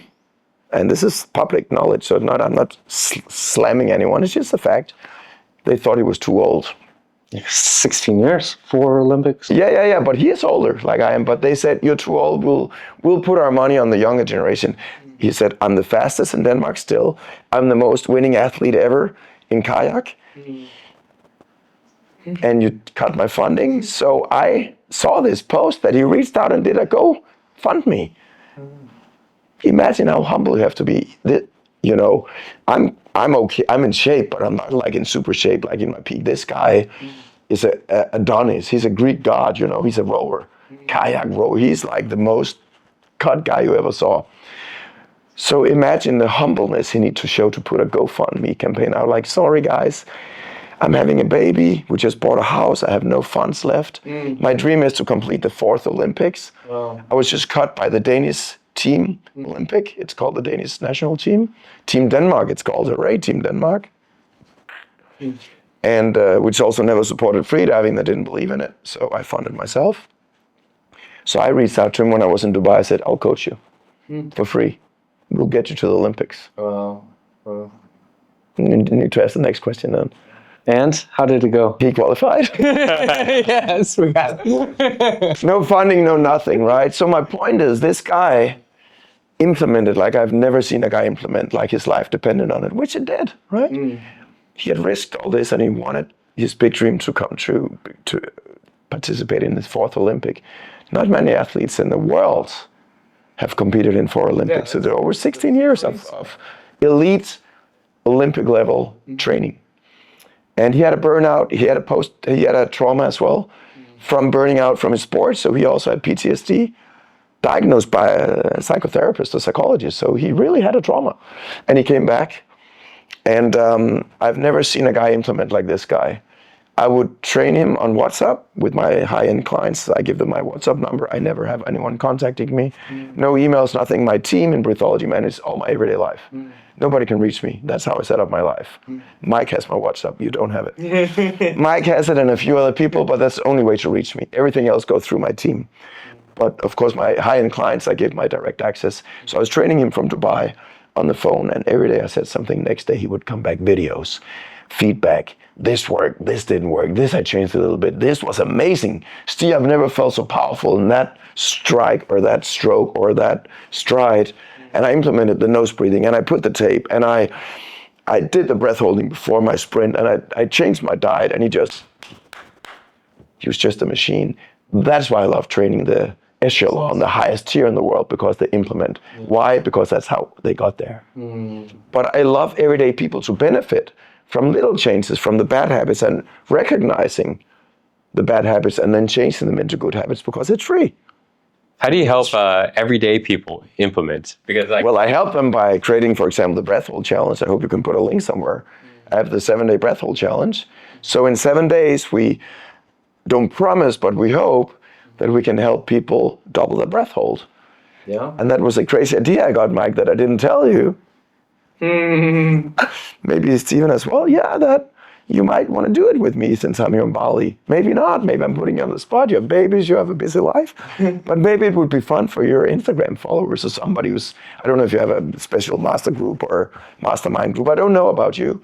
But it could be fun since I'm here to actually do it and implement it over a week. Then I would have to change my schedule, not go to Australia. But wouldn't it be fun with a master like Mike, who's the master of movement, to see if he could improve in his breath holds? You can decide about it later, but that's what we teach people. So you ask me, how do I help everyday people?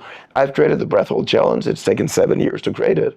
We have had different versions of it, like you improve, from feedback from clients. This was difficult to understand. This was complicated. We think we've nailed it now.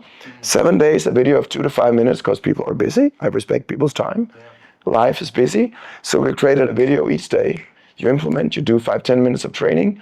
After 1 week, we hope you can double your capacity. And the point is not for you to become a breath hold diver on the ice in Greenland, nothing extreme like I do. It is to realize, oh my goodness, I can double my capacity. It's a life skill. Yeah. So breath holding becomes just a life skill that teaches you that your mind can expand, that you can double some form of capacity. You cannot run double the speed after 1 week, impossible. You cannot bench press double the weight in 1 week, impossible. But imagine if you could double your breath hold. Or triple it in 1 week. Yeah. That opens your mind. So when you ask me, what do I teach people? I teach breath work, yes. I teach breath holding, especially, yes. I tell you breath holding is the new black, because once we realize and scientifically study all the benefits, we will do it more in rehabilitation clinics with veterans, with kids that have all these difficulties focusing at school. But that's coming in the near future, hopefully. Now it's breath work. Before it was meditation and mindfulness. We're seeing breath work exploding now in the world, right? So breath holding is later. It's coming in 25, 28, 30, when Bitcoin hits an all-time high. We can all cheer. But in short, that's how I train people and teach them. I give them free stuff online. It's free during the 7-day breath hold challenge. And then the idea is that they have a life skill that they can implement in their life, whatever is important to them. So that's what I train people. I train them life set skills that they can translate into other things that is important in their life. Makes sense? So it's not the breath holding per se.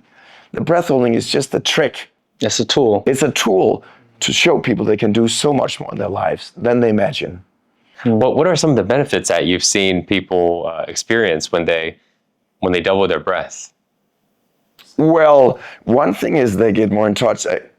Going back to your Body Mind podcast, right? They go like, oh my God, I've never known that I could connect to my heart. I feel my heart now. Believe it or not, out there, ladies and gentlemen, and everything in between, whatever that is. You can actually feel your heart. Some people never felt their heart. I had this bank director, multimillionaire. It doesn't matter who it is, super rich guy. And I did private training with him because he had heart surgery. He said, I'm so afraid and I've been almost dying and my family's worried. And I did breath hold training with him in water, in warm water, in a nice spa.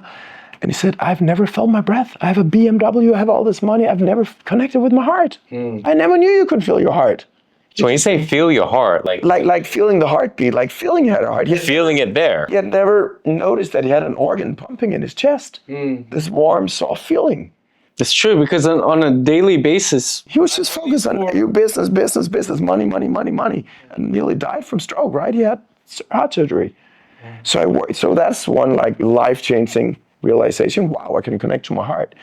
Another thing is people go, how can you lower your heart rate? And I always tell people, but have you ever been stressed? Yep. When I do lectures, I do some public speaking. Have you? Yep, every hand. Yeah, I've been stressed. What does it feel like? Ooh, sweaty palms, hard to focus, irritated, agitated, don't make good decisions. I yell, I get angry, upset. I'm not my best self. I'm not creative. I can't sleep. All right. So that's adrenaline, that's cortisol, that's blocking your brain. That's just all the worst you can do, right? Not sleeping enough, poor food choices and stuff because you want fat and sugar and salt. Just, your body tells you, get something quick, quick fix. Survive because you're in fight and flight. But once I tell them you do the opposite, they're like, what?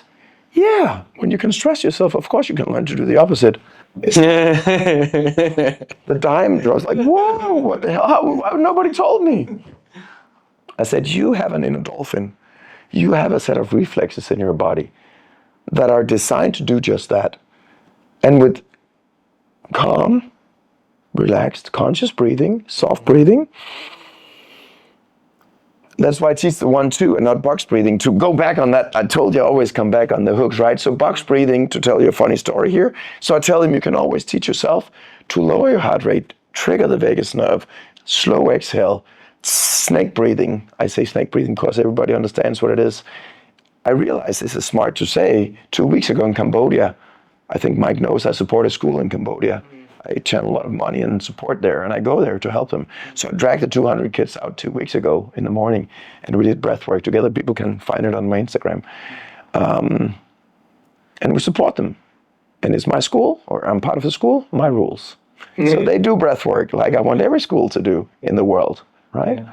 So they have tools to manage the stress and anxiety and fear and concentration deficit and afraid of being, we have to go and take an exam. Yeah, that's normal. Life is demanding. You need to learn to regulate your stress response, how you react to things, right? The world is always crazy. Anyways, so to finish these 2 stories, when people realize, oh my God, I can do breath holding or calm breathing, I can lower my heart rate. Nobody told me this in my life. And I tell them, yeah, that also shuts down the stress and adrenaline because you cannot be in both systems at the same time. You have the parasympathetic, which is the rest and digest, and you have the sympathetic, which is the fight and flight. But you cannot be in both. You're either in one or the other. You have the option to choose. Door 1, stress. Door 2, relax. And the slow exhale is the best. And I don't care about what other people say. In my opinion, in my experience and opinion and research, 1-2 breathing, slow exhale is the best. So with these kids that didn't understand English, we have an English teacher there now, but they're Cambodian, they speak Khmer. They didn't understand so much my English, but it's good. It's monkey see, monkey do, so they do what I do. Kids are lovely. So I said snake, and they all did like this. They know what is a snake in Cambodia. I said, do snake breathing. Nose, I pointed. And they used the chest and shoulders. All wrong, doesn't matter. Kind of like Mike did. And then snake. And they understood it. So what does that do, Stephen? What does this do to your breathing? What does it give you? It gives you air flow control. It gives you airflow. You can use my words. Air flow control. Airflow control. It gives you airflow control, which means you regulate how much air comes out, how fast, from where? From the belly, from the floating ribs, from the solar plexus, from. You decide where you breathe out from, where you breathe into, right? So you get airflow control. So when I was with the 8 leaders of the Danish Navy, the fighter pilots, I was hired to do a lecture. And then I flew the F-16 Fighting Falcon. I did all this stuff. People know I work now with the F-35.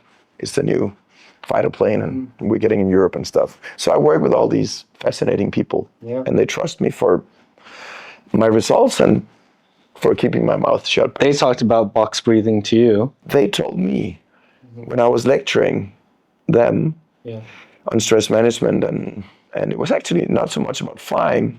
Then it was later I taught the other people. I got invited to Luke Air Force Base and taught the F-35 pilots, but that's a different story, not today. But I thought I was going to teach them about stress management and flying, but it was actually about all the organizational change in Denmark that stressed them. like any corporation. Sure. These were the 8 leaders of the Danish Royal Air Force. Sure. Maybe I said wrong before the Navy, but the Danish Royal Air Force. So it was actually about stress management for business, to be very honest. It's kind of secret, but I'm not revealing anything. So they told me, we have been taught this box breathing. When I said 1-2 breathing is the best method I know, like I said before, hands down, best breathing method, because it's simple, easy, accessible, easy to remember, easy to do, takes 1 breath, and you feel better immediately. You feel the difference. Also in the boardroom.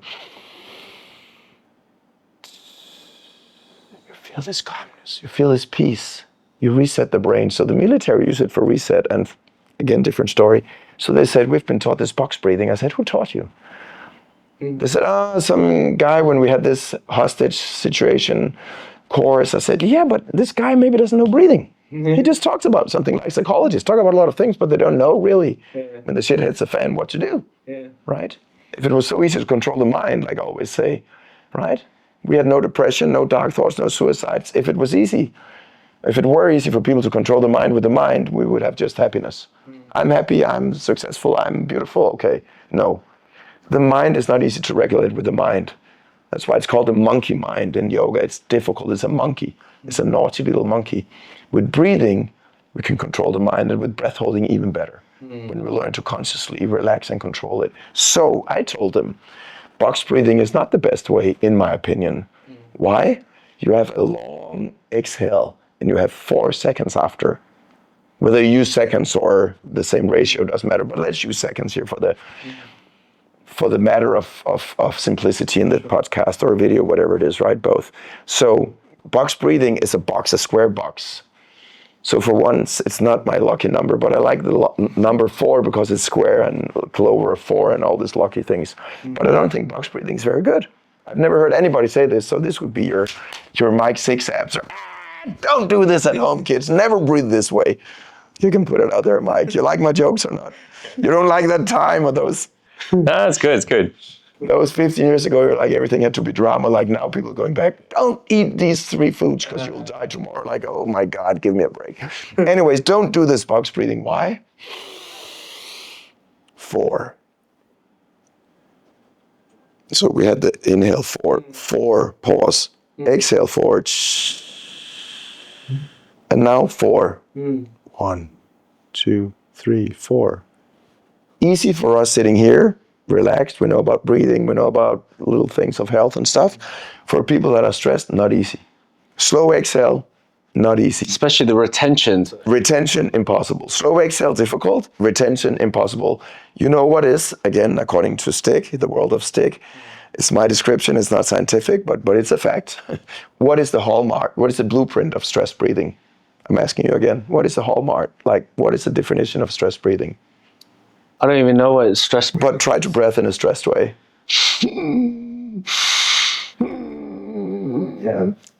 Tension. Retention, all this, that, but there's one thing that is, for anyone listening or wanting to look at their peers or their colleagues or their family members, the hallmark of stress breathing is no pause.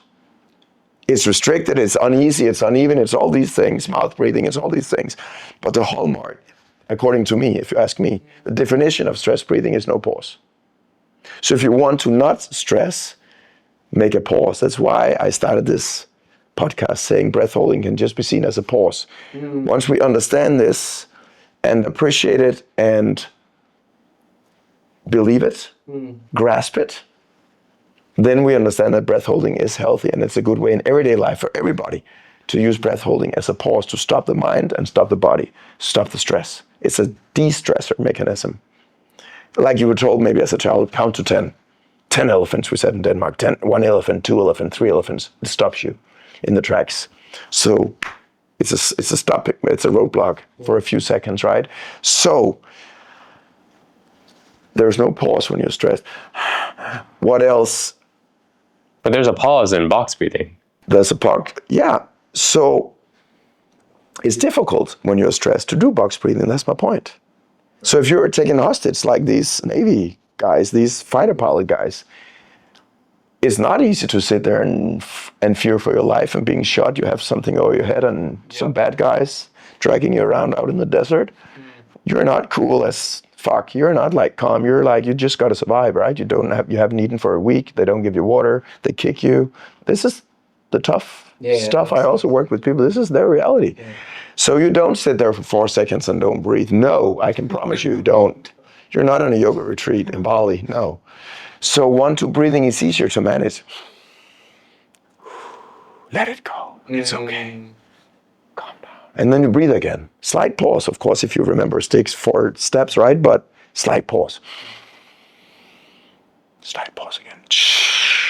Right? But box breathing is too long. So I think this is made it beautiful, but it's a great example of some people teaching some stuff, because now we have all these thousands of self-claimed breathwork experts, because everybody's becoming a breath expert in 2 days, apparently. Online. Yeah, we got 10,000 of them in Bali. 100,000 now. And when I look around the world, I've never seen anybody do any like results, but they're experts in breathwork somehow. So it's a beautiful or sad example, literally, of people teaching something that is not adequate in that situation. There's nothing wrong with box breathing for the right person at the right moment, for the right style or right technique in sports or life. But box breathing is not an all-fix solution, solve everything. So I told these guys and they were like, you're right. And after that, I worked with them more frequently. So box breathing is not bad, it's just not good for every situation. And I don't think it's as good and praised as it should be because of that long pause. But it is pranayama, and it is the ultimate sequence of pranayama and the basic foundation of pranayama, breath hold, breathing, retention, which is 1, 1, 1, 1. Because it incorporates That's the box. Inhale holds and exhale holds both within one sequence. It's almost like a nice introduction to breathing. But not to a hostage situation. Great. Yeah. To a breathing course, yes. So you're talking about being able to consciously control the amount of air that comes in and out, right? Yes, and where to put it. And so in yoga, there's a certain type of breathing called ujjayi, one of the ones that my teacher really emphasized. And he says, that's a very important one whenever you're doing yoga, whenever you're doing some type of like Uddiyana Bandha or any of that. Have you explored that some more? Never heard about it, no. Okay. No, I'm kidding. So he is absolutely right. And I will add to that. And that's also ripped off from the yogic scripture. So it's not like Stig magic genius, right? You should always use ujjayi. That's what I was. So I didn't want to interrupt you, but for anything you do, not just belly breathing or diaphragmatic breathing, or even when making love, when eating, when it's described in the scriptures, you should always do ujjayi breathing. So I said before that the best breathing exercise I know, hands down, is 1-2 breathing. And I stick with that. But that's an intro. We're on the Mike Steven Body Mind podcast here. We're just starting, right? And people are getting to know me. So it is true, and I stick by that. But the absolute ultimate breathing technique is 1-2 breathing with ujjayi. So we can do that. So what is ujjayi? Ujjayi means warrior breath. Why? Because you become a warrior of your own mind. So it's also called psychic breath. You win over the mind and that monkey mind chit chatter, the negative thoughts that are difficult to control with the mind. And you also become a warrior in the sense that your chest puffs out. You're becoming, strong, warrior-looking pose with that full breath, like Iyengar, the yogic master Iyengar, right? Old man, white hair, big chest. Bah. So ujjayi breathing is also called ocean breathing because of the sound of the waves crashing on the beach, psychic breath. Some people call it Darth Vader breathing, Star Wars. I am your son, Luke, from Darth Vader. So we can do it and explore it together for your audience. And I don't know how you were taught ujjayi breathing, but maybe that's interesting to discuss because I have the ultimate way of doing it, and I've been taught differently. And that links beautifully into the box breathing of what you get told, but then the real life world is a totally different situation once you do it and implement it. How about I share with you and then you tell me if it's Yes, similar? share how you were taught, and then Sure. I'll see if I can challenge. So my teacher, he's not the normal yoga class. He's like an old school Russian dude. But the way he I'm taught- curious. I'm curious. the way he said is, when you're doing it, people should not be able to hear it. Should be very silent. But if you needed to hear it, it'd be like, oh, sorry, that was terrible. So there's a little bit of a closure here, but it's in a way where you have to be super close to be able to get any sound from it. So Pay attention, guys, ladies and gentlemen. We're getting to the most important part of the podcast. He is very true, and we can feel the energy changing again in the room. It's just changing immediately. So he's absolutely right. I will add a few things to that. My experience. So it's a great tip he's giving you, and the truth, whatever that is, that it should be silent, because then you can do it, as I tell my clients that are often business people. You can do it on the train, at the board meeting, when negotiating with a client. Nobody knows you're doing it. That is why it is truly a ninja trick. It is a ninja trick, like secret. Nobody knows you're doing it, right? now the people on the podcast know. It is true. You're intelligently, in the most smart, animalistic, beautiful way, optimizing your life and your thought capacity and your nervous system and your blood pressure and your hormone cascading inside of you. You're maximizing everything. That's intelligent living, right? Smart living. Little details. I've been taught by many different yoga teachers. Maybe some of the breathwork experts we're talking about here that got a degree in 2 days online, that you should constrict the throat. And I've been victim of that in my book, also describing that, because that's how I was taught in yoga, in my yoga studies in India, in Rishikesh, in the Himalayas, northern India, by my yoga masters. I have 2 different masters, 3 actually masters taught me. I've met my masters 3 times in my life. When, you say when the student is ready, the master appears, which has been true for me. Other side stories, and that we'll take on the next podcast. Too many things come to mind, but let's stick to the case here. I was taught to do this restriction in the throat, like you told me, which I think is a bad advice. I'm challenging things, right? I'm challenging everything. I have a better way. And it's true, it could be without sound, but of course the sound is a good stimulus to your ear. It has this positive biofeedback loop, so you relax yourself when you hear that. But not hearing the sound means you're mastering it. You're doing it without the sound. You know what you're doing, so it would sound like this. But I have a microphone on, so it would sound like this. But not be audible to other people. Now I'm exaggerating so people can hear it in the microphone. But ultimately, no sound, because you know what you're doing. But to make sure your students are doing it right, or when I teach people, I also have this, master class or instructor training where I train people to become instructors. So to be able to know how they're breathing, I need to hear it on Zoom, because we do it online, right? So I need to hear it and say, put the sound on. So the sound is good, and it's a positive biofeedback. It has a self-inflicting positive effect on your mind. It relaxes you. But this restriction of the throat is something we need to challenge, because any restriction is wrong in a sense, right? Any restriction, any tension is wrong. Using the throat will dry the throat if people exaggerate it, but I was taught to use the throat. It dries out, it doesn't give you airflow control in the same sense because you're restricting. So here comes my tip. And we can add on it because it's funny. It's people laugh, which is a good thing. It's good. People learn better when they laugh. So 2 steps. First of all, yes, relax your face, relax everything, and it should be done every day on a daily basis. And the good thing is when you learn it, it spills into your night's sleep, and you sleep better, you wake up more refreshed. It has all the benefits that we talk about from conscious, healthy breathing. So it should sound like this.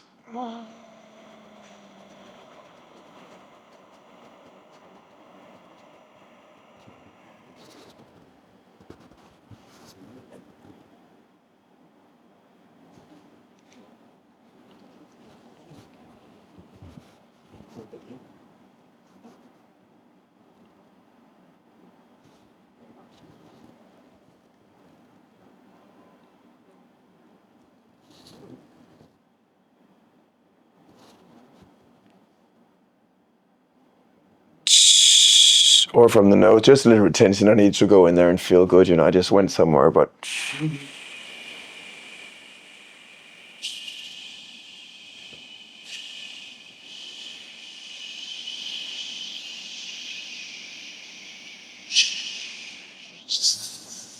snake. Diaphragmatic control. So the moving. I'm still exhaling. People think there's no more air. Yes, I can. Now there's no more air. Yes, there is. Now he's out. No. He's done now. There can't be any more air left. Residual volume.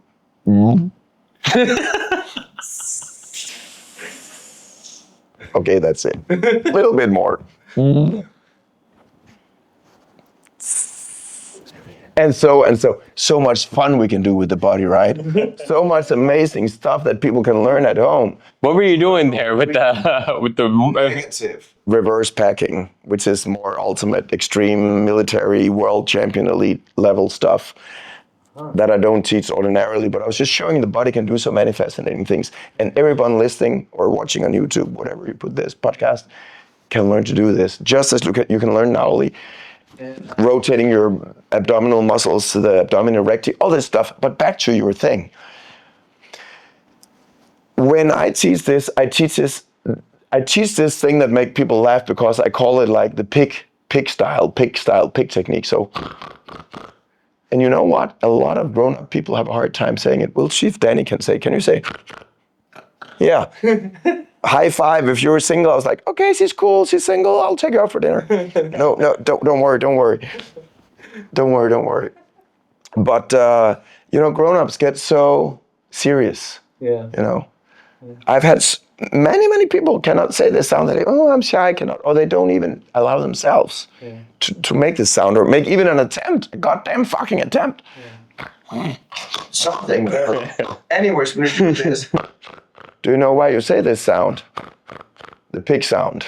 I invented this technique. So the pig sound technique, Stig Severinsen style. Okay, but it has a higher meaning, higher purpose. So why do you think you're saying this sound? It activates something and something in this area. Yes. People can try it home. What does it activate? I feel for sure here.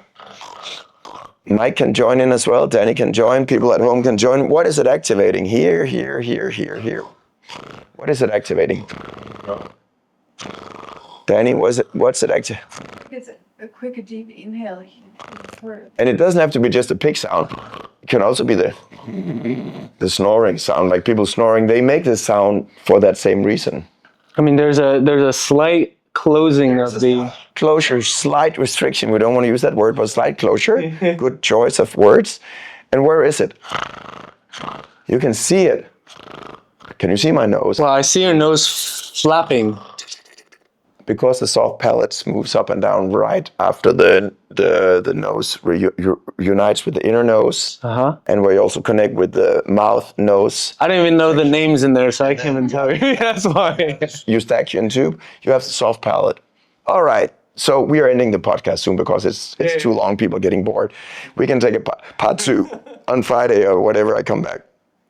So take your finger, put it in your mouth, behind your teeth. What's up there? Palate? Yeah, which palate? Front palate. I don't know the name. Hard palate. Okay. It's the roof of your mouth, right? It's probably good as hard. All the food, all the bones, all the stuff you eat. Probably pretty smart. It doesn't jump into your brain, right? Then you put your finger a little bit longer, as long as your finger, and you relax. Soft palate, right?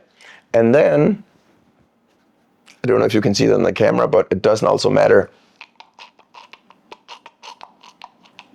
It's very easy to move it up and down, and that's what we do in freediving. We learn to control all the muscles and ligaments for the Eustachian tube, to equalize the ears when we dive deep, to put air in the mouth and do equalization with the air so it doesn't rush in the lungs. What were you moving when you did that? I didn't see.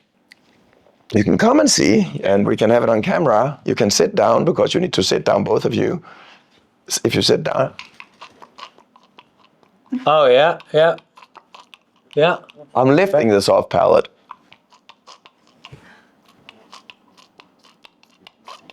Uh-huh, yeah. Up and down, up and down.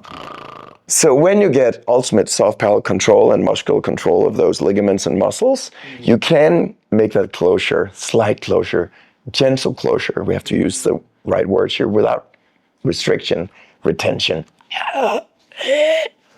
No throat, no vocal cords, no nothing, just pure soft palate.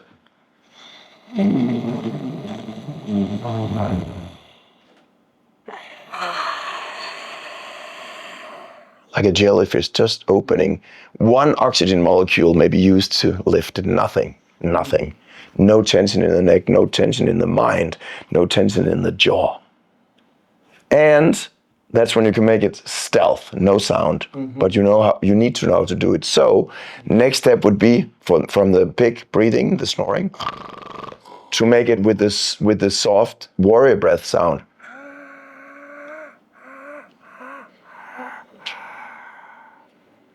Sounds the same as from the throat, but that's more I'm dying sound, and it's dry. And you're drying out. So if you're a public speaker or a manager or boss or whatever, and you have to speak and deliver something, it's constricted. It doesn't reach your audience. Yes, and then we talk like this. And you dehydrate in a warm room quickly. Soft palate, all the power. And then you move into the natural, no sound, ultimate Ujjayi breathing that your master probably meant that you should do every day. Walking, talking, making love, eating, anything, sleeping. And it sounds like this. So it's hard to say it, but something like this, almost like the air con up there. So, but I have to put a sound on it so you can hear it. There's nothing here. No, I hope you can hear it from the microphone. It's not here, guys. It's here. And this is breathing in through the mouth or nose? Nose. No. Close the mouth out there and then slide pause and then. And when you do that, combine with 1-2 breathing to wrap up this whole podcast because I don't want it to be too long. And poor Danny has to go and do her shopping or whatever, eat, do something, right? So then you combine Ujjayi breathing with 1-2. So the inhale on 4 seconds, exhale on 8, or 5, 10, doesn't matter, 6, 12. But for everyday normal people watching, it's probably 4, 8. 4 seconds in, 8 seconds out. That's why I call it 1-2 breathing. Double exhale, you can also call it. It's easy to remember. Yeah. So breathe in with the Ujjayi. So I always show it with hands. It's easy to see. That's the inhale, soft pause, like 1 second, and then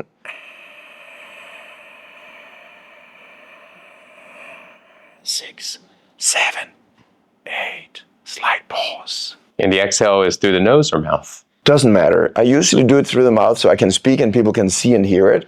But the nose is the best, but mouth is fine also. And you can use the tongue also for that.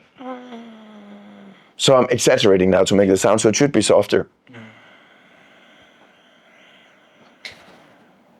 And then the mouth and the snake breathing, but it's not, here I use the tongue. So it should be the soft palate. Not the back, tongue, back, tongue, throat, soft palate, tongue, lips, teeth. So many different ways to regulate the airflow. Yeah. But soft palate breathing, number one. I kind of invented it or came up with this from all my training and what I did. And it has the less impact on your mind, your muscle tension and everything.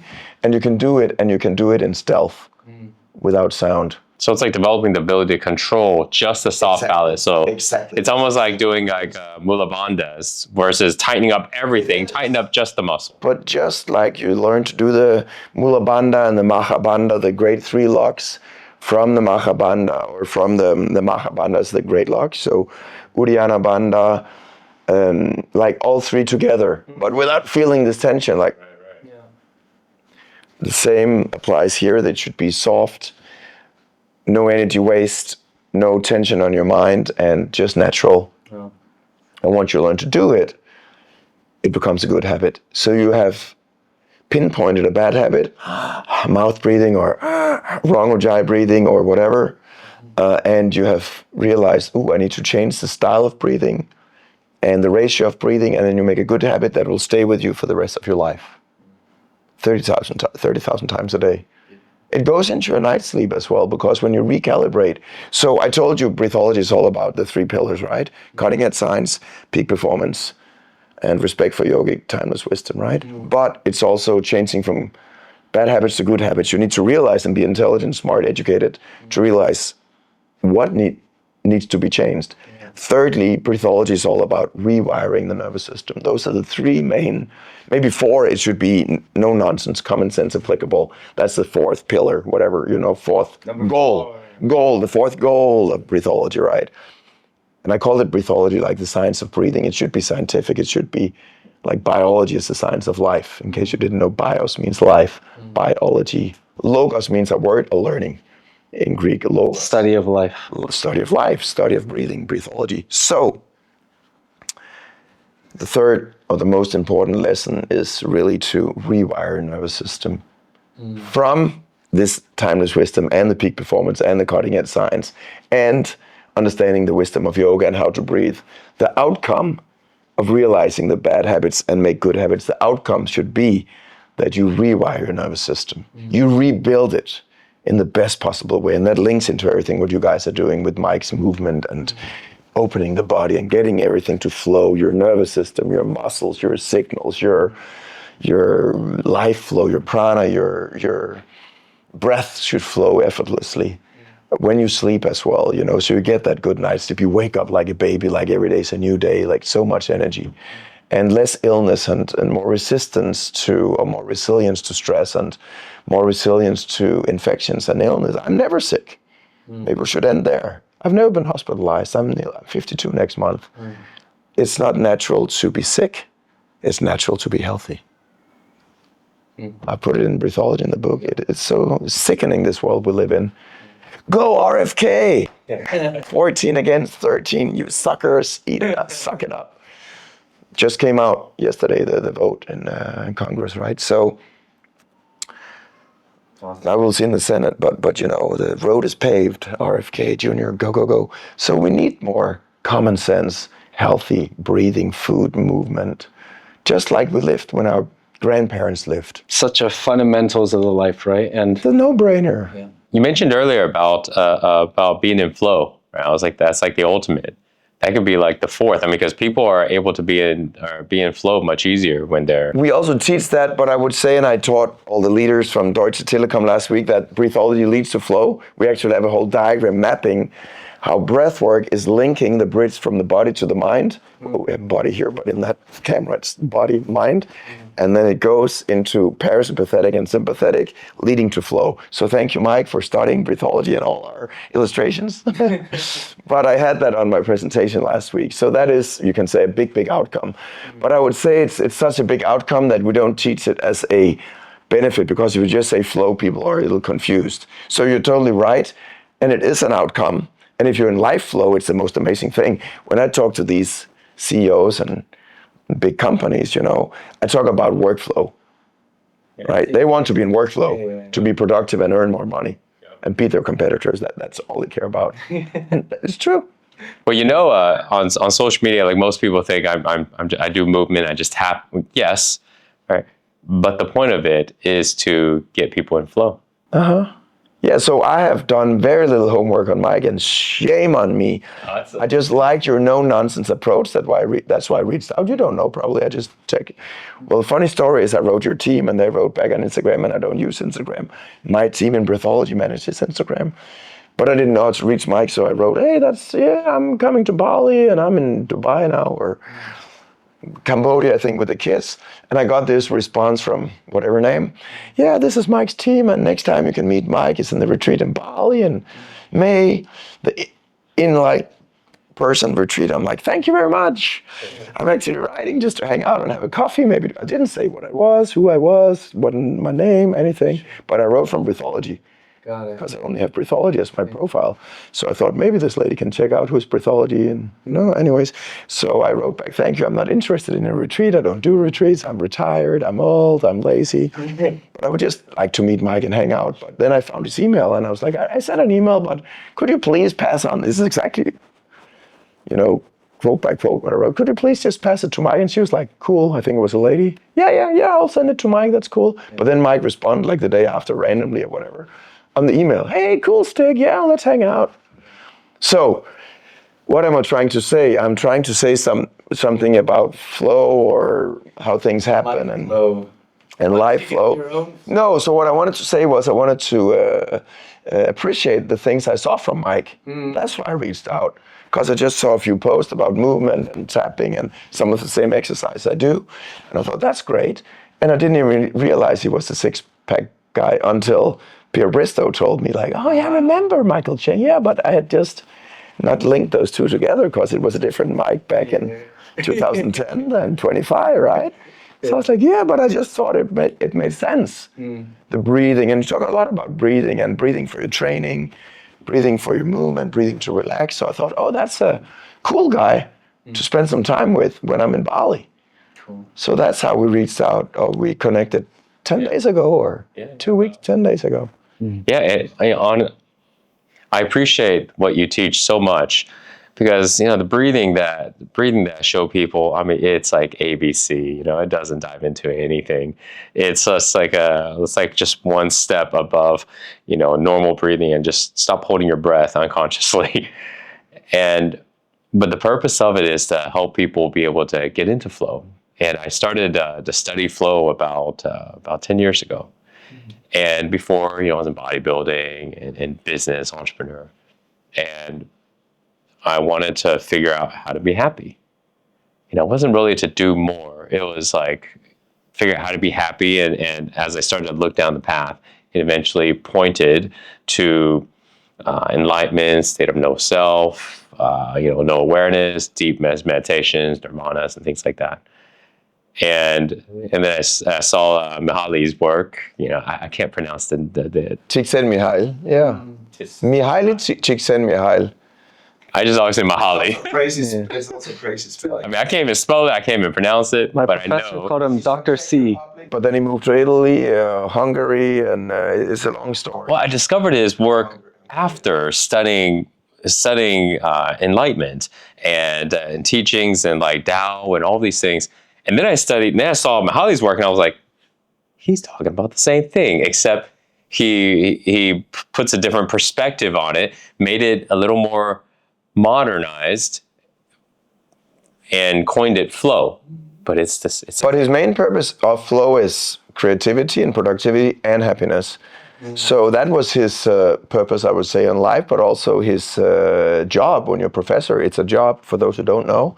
A PhD is a title. You earn it, you study, you get your PhD, your doctorate, your doctor degree in something.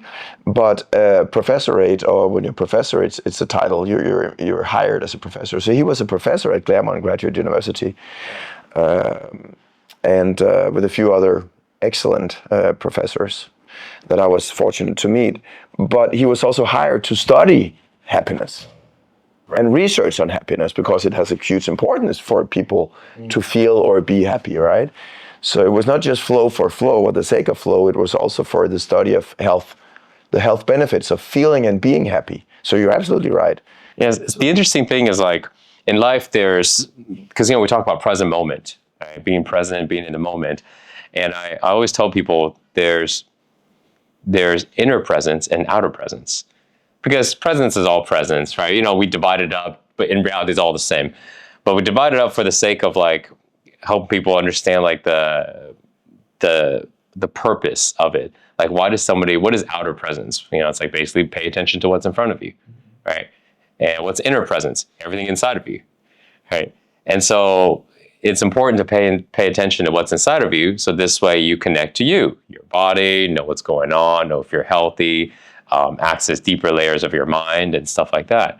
And then pay attention outside, because this is where you create life. And if you pay attention always on the inside, you don't create much on the outside. You might know who you are. You might be, totally in this loving place, but your outside world is not being built. You're not interacting much, and you might be happy, but you're not creating much, and the vice versa. Yeah, exactly. Vice versa, right? And then now tying breath into it. Because I came from the world of outside. Six pack shortcuts was all about outside. Let's build the body. Let's go after it. Right. So connection the inside, to feel the muscle contraction. That's about it. That's about it. So no, but that's fair enough. We all have different. I was young. I needed the money from Pretty Woman. No, but I always use this joke when people. But anyways, we all have different stages in our lives of development and knowledge or experience or enlightenment or whatever. Actually, I asked my yoga teacher when I was traveling on another world tour when I was training for a world record. That failed. One of the biggest learnings of my life. You learn more from failing than from success for sure. Really, really made me realize a lot of things. But I asked him, isn't it a contradiction that I'm kind of like the six-pack approach, trying to become the world champion and be the best, but yet I'm here in Rishikesh, I'm, pranayama, 10-day retreat, hardly eating anything, vegetarian, all this, getting up 4:30 in the morning with the sun, looking at the monkeys, macaques, and doing my breath retention and all these, 6 times a day pranayama. And he said, no, you're just using the yoga and, but it depends on how you use it. But for a record, hopefully to inspire other people. No contradiction. No. No contradiction. It reminds me of the same. But I felt like at that point, it was too much of the outside. But again, how do you reach a point where we sit now, more comfortable, a bit older, wiser, whatnot? If we didn't go down that route of the mechanism and the pushing and the bodybuilding and the muscles and the doing, because if you never created that company or made that money or made that world record, it had not brought you to where you are today, and you didn't have that realization, you didn't have that experience. It's easy, like you said, to sit and pray and be happy and have everything inside, but you don't create anything outside. And that might be good for some people, but you don't inspire other people or move things around you in a positive way. You don't help other people, let's put it that way. And vice versa. We can say the opposite as well. It's easy to go out there and constantly create, and never face your inner demons. Never face your insecurities. Always just bring your attention on the outside. And so it's hard to be able to juggle between the two, because it's what people are really wanting. Like, some people go, I want inner peace. Some people go, I want to be successful and build the things. Well, in reality, you want both, right? Yes. And all it is just the ability to be able to bring the attention inwards, bring the attention outwards, and to be able to direct it when needed. When do I need to bring it in? When do I need to bring it out? Breath helps a person be able to regulate that. Helps people to be able to direct that, because it allows someone to have to, on one end, be able to deal with all the discomforts that come up, when they're doing retention, when they're learning how to control all these different parts of their body that they're not used to using. And at the same time, to be able to get past all the worries and the monkey mind, the fears and all this stuff that comes up. But then that's, let's say, in a stationary place. And then the great thing that I really appreciate about the world that you're in is you don't just teach about breath. You're working with people that are dealing with really hostile and extreme external situations. So then there has to be also I need to connect within enough to be able to survive and be there, but I need to think, I need to be on my toes. I need to get shit done. I've got very specific goals to accomplish, because sometimes life and death is on the line, or somebody else's life. Yeah.